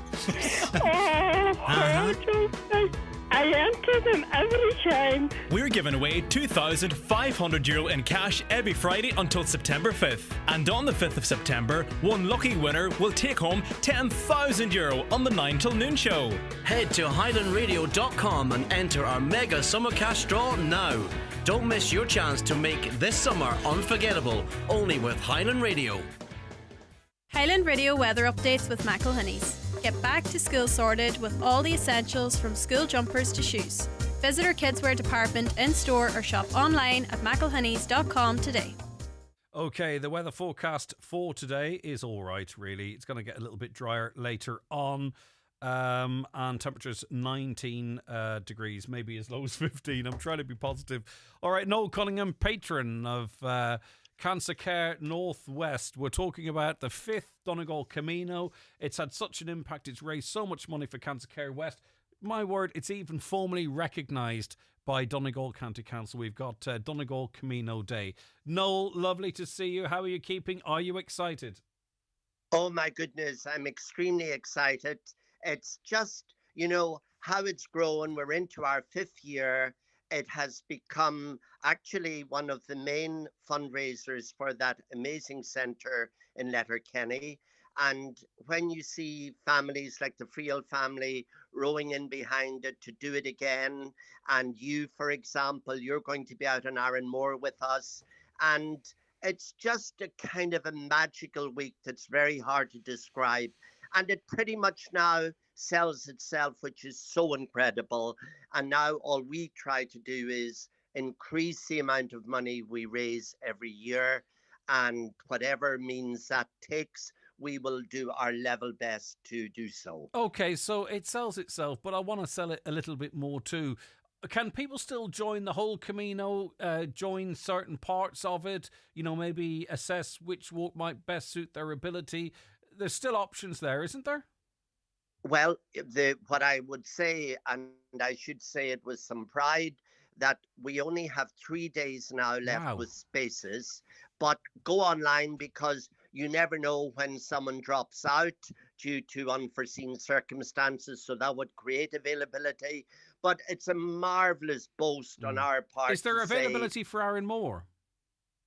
No, I don't think so. Okay. No, I was sort of checking this morning, Aaron Moore. Sure, how could there be, Greg? You're going out. I know. I might walk topless. Send everyone home happy. Oh my goodness, we will be overwhelmed. Right, donegalcamino.ie. There's still an opportunity for you to support it. I would love if you could back my little effort by going to our Facebook page and donating through there, or going on to donegalcamino.ie directly. It's all raising money for an amazing service. It's an amazing service that many, many people have used, continue to use. It's an amazing service that will be there when we need it. We've been talking about Letterkenny's Cancer Care West office, and people who've just got a cancer diagnosis have heard us talking about it and went up, and their very difficult journey became more manageable because they realised there was support there, and they do amazing stuff. And I think once you've visited that centre, you become part of that family. Such is the impact it has on you. And an easy ask for any of us, Noel, to get involved in supporting what they do down there. Indeed, and I would make a special plea if you go on the Donegal Camino page, not only to support you, Greg, thank you, and thank you to the Rabbit family, thank you to your general manager there at the station. It's amazing that Highland Radio are involved. But I would also ask, when you're on the Donegal Camino page, you will find on the tabs the Donegal Camino, Donegal Camino Sunday. And what we're trying to do is to get people who live and work abroad in Australia, Canada, America, to get involved this coming Sunday. There's a link there that you can donate on. Do a walk, do a run, do a hike, do whatever you wish. But join us in spirit and help us raise our amount. Okay, I'll give that a good push next week. Lovely to see you, Noel. Thank you so very much indeed. That is Noel Cunningham there, who is of course the patron of Cancer Care West. If you can donate, please do. I would love you to, especially through our page here, because it means we can say this is from the 9 till noon show, the Highland Radio family, because we appreciate everything that you do. So go to our Facebook page, Highland Radio Hub. Go to our Facebook page, Highland Radio Hub, or my own Facebook page, Greg Hughes. Well, look at Don, Shannon Wilkin. She's lounging on a. The smiles are there at the moment, Shannon. I beg your pardon. I'm laughing at you. Why? This is my crib, Greg. Welcome to my crib. God, you didn't bring a microphone with you, no? No, look, I'm clipped up, but then I forgot the actual handheld part. Well, you could just hold the bit that I could hear you properly with. That would do. You can't hear me, can you? Oh, I can hear you when you do that. Yeah, hold it up to your mouth. I see them do that right. on YouTube. Okay. Right, okay. So your tent is there. Yeah. You've got your cooler box. You've got your 2 seats out. You've got neighbours, but they're not too close to you. What is the buzz down at Electric Picnic? So it's actually madness. Yesterday we ended up in the Red Car Park, but we are in the guest campsite, so it took us 53 minutes to walk with our gear. Had to do a second run. Decided then, you know what, we're better off in the yellow. Got a wee bit lost. Lashing rain. Got wet last night because the tent isn't pitched properly because it was dark and we couldn't see. The toilet situation is already pretty gross, but everyone is on a good vibe, Greg, so that's the main thing. Can we have a quick pan around of the campsite just to get an idea of it? So this is actually one of the emptiest campsites. So this is the guest campsite. You have to be pre-booked to go into this one. But Charlie Chaplin and Oscar Wilde are still available, but all other campsites are booked out. We have a wee bit of a glamping tent over here. You can kind of see the tops of the teepees. And then there are a few of the fun fair rides just in the background. So we were hit with the doof, doof, doof last night until about 2 in the morning. But there's actually a wee lake where you can go swimming as well. We're not far from the lake, so that'll be nice, a wee freshen up, because the showers are limited as well. Right, the sound just improved dramatically there, whatever happened. Someone's leg's about to come out of that tent behind you. Maybe you need to move. I don't know what they're doing. Oh no. The joys of live radio. Huh? So come here. Who are you looking forward to seeing today? So Chapel-Roan and Hosier are Oh, headlining wow. tonight. So obviously that's very exciting. Hosier's starting at 10:30, and Chapel-Roan I think is around 8:30. But in general, it's just so nice to see people. Like even our cooler, it fell over, tipped over, all the drinks fell out twice. And we made friends. People came over, they were like, let me help you with that. Like people are just very friendly, which is nice to see. Brilliant stuff. A lot of talk, I suppose, on campsite. Taylor Swift and Travis Kelce, is it, getting engaged now? Kelsey, yes. Is it Kelsey? Right. This is one of those stories that you either think this is great news and it's important, or you're wondering why the hell does anyone care? But it's been making proper news. It has, and I actually saw a funny enough story of a PR professor over in America. So he had told the students, hey, class is cancelled due to this engagement. And he ended up going viral, and he used that as a lesson of how cultural moments can affect PR. So I thought that was very interesting. How many microphones are connected to that phone out of interest? Is it 2 or 1? Just one, unless you're picking me up through my earbuds as well. Yes, that could that's be exactly an what's issue. happening. That's precisely what's happening. It's switching between the two. Okay. I don't know which one's good and which one's bad. So next time, go for one or other. Steve Carell is coming to Ireland. Is that the guy that of Office fame, 40-year-old virgin, etc.? Yeah, exactly, the one and only. So he's actually done 3 pub tours that we know of. He was in the iconic Gravediggers in Dublin, world's most famous Guinness, and they actually wrote them a wee letter that he'll be back, thanks for your hospitality. He was also on Inishmaan Island over in Galway, so he got to experience the Gaeltacht. Act. And while we're speaking about the Gaeltacht, Act, actually funny story, I was looking at the signs on the way in here. Guess what Stradbally is as Gaeilge and what it means? Don't know. Wet tent?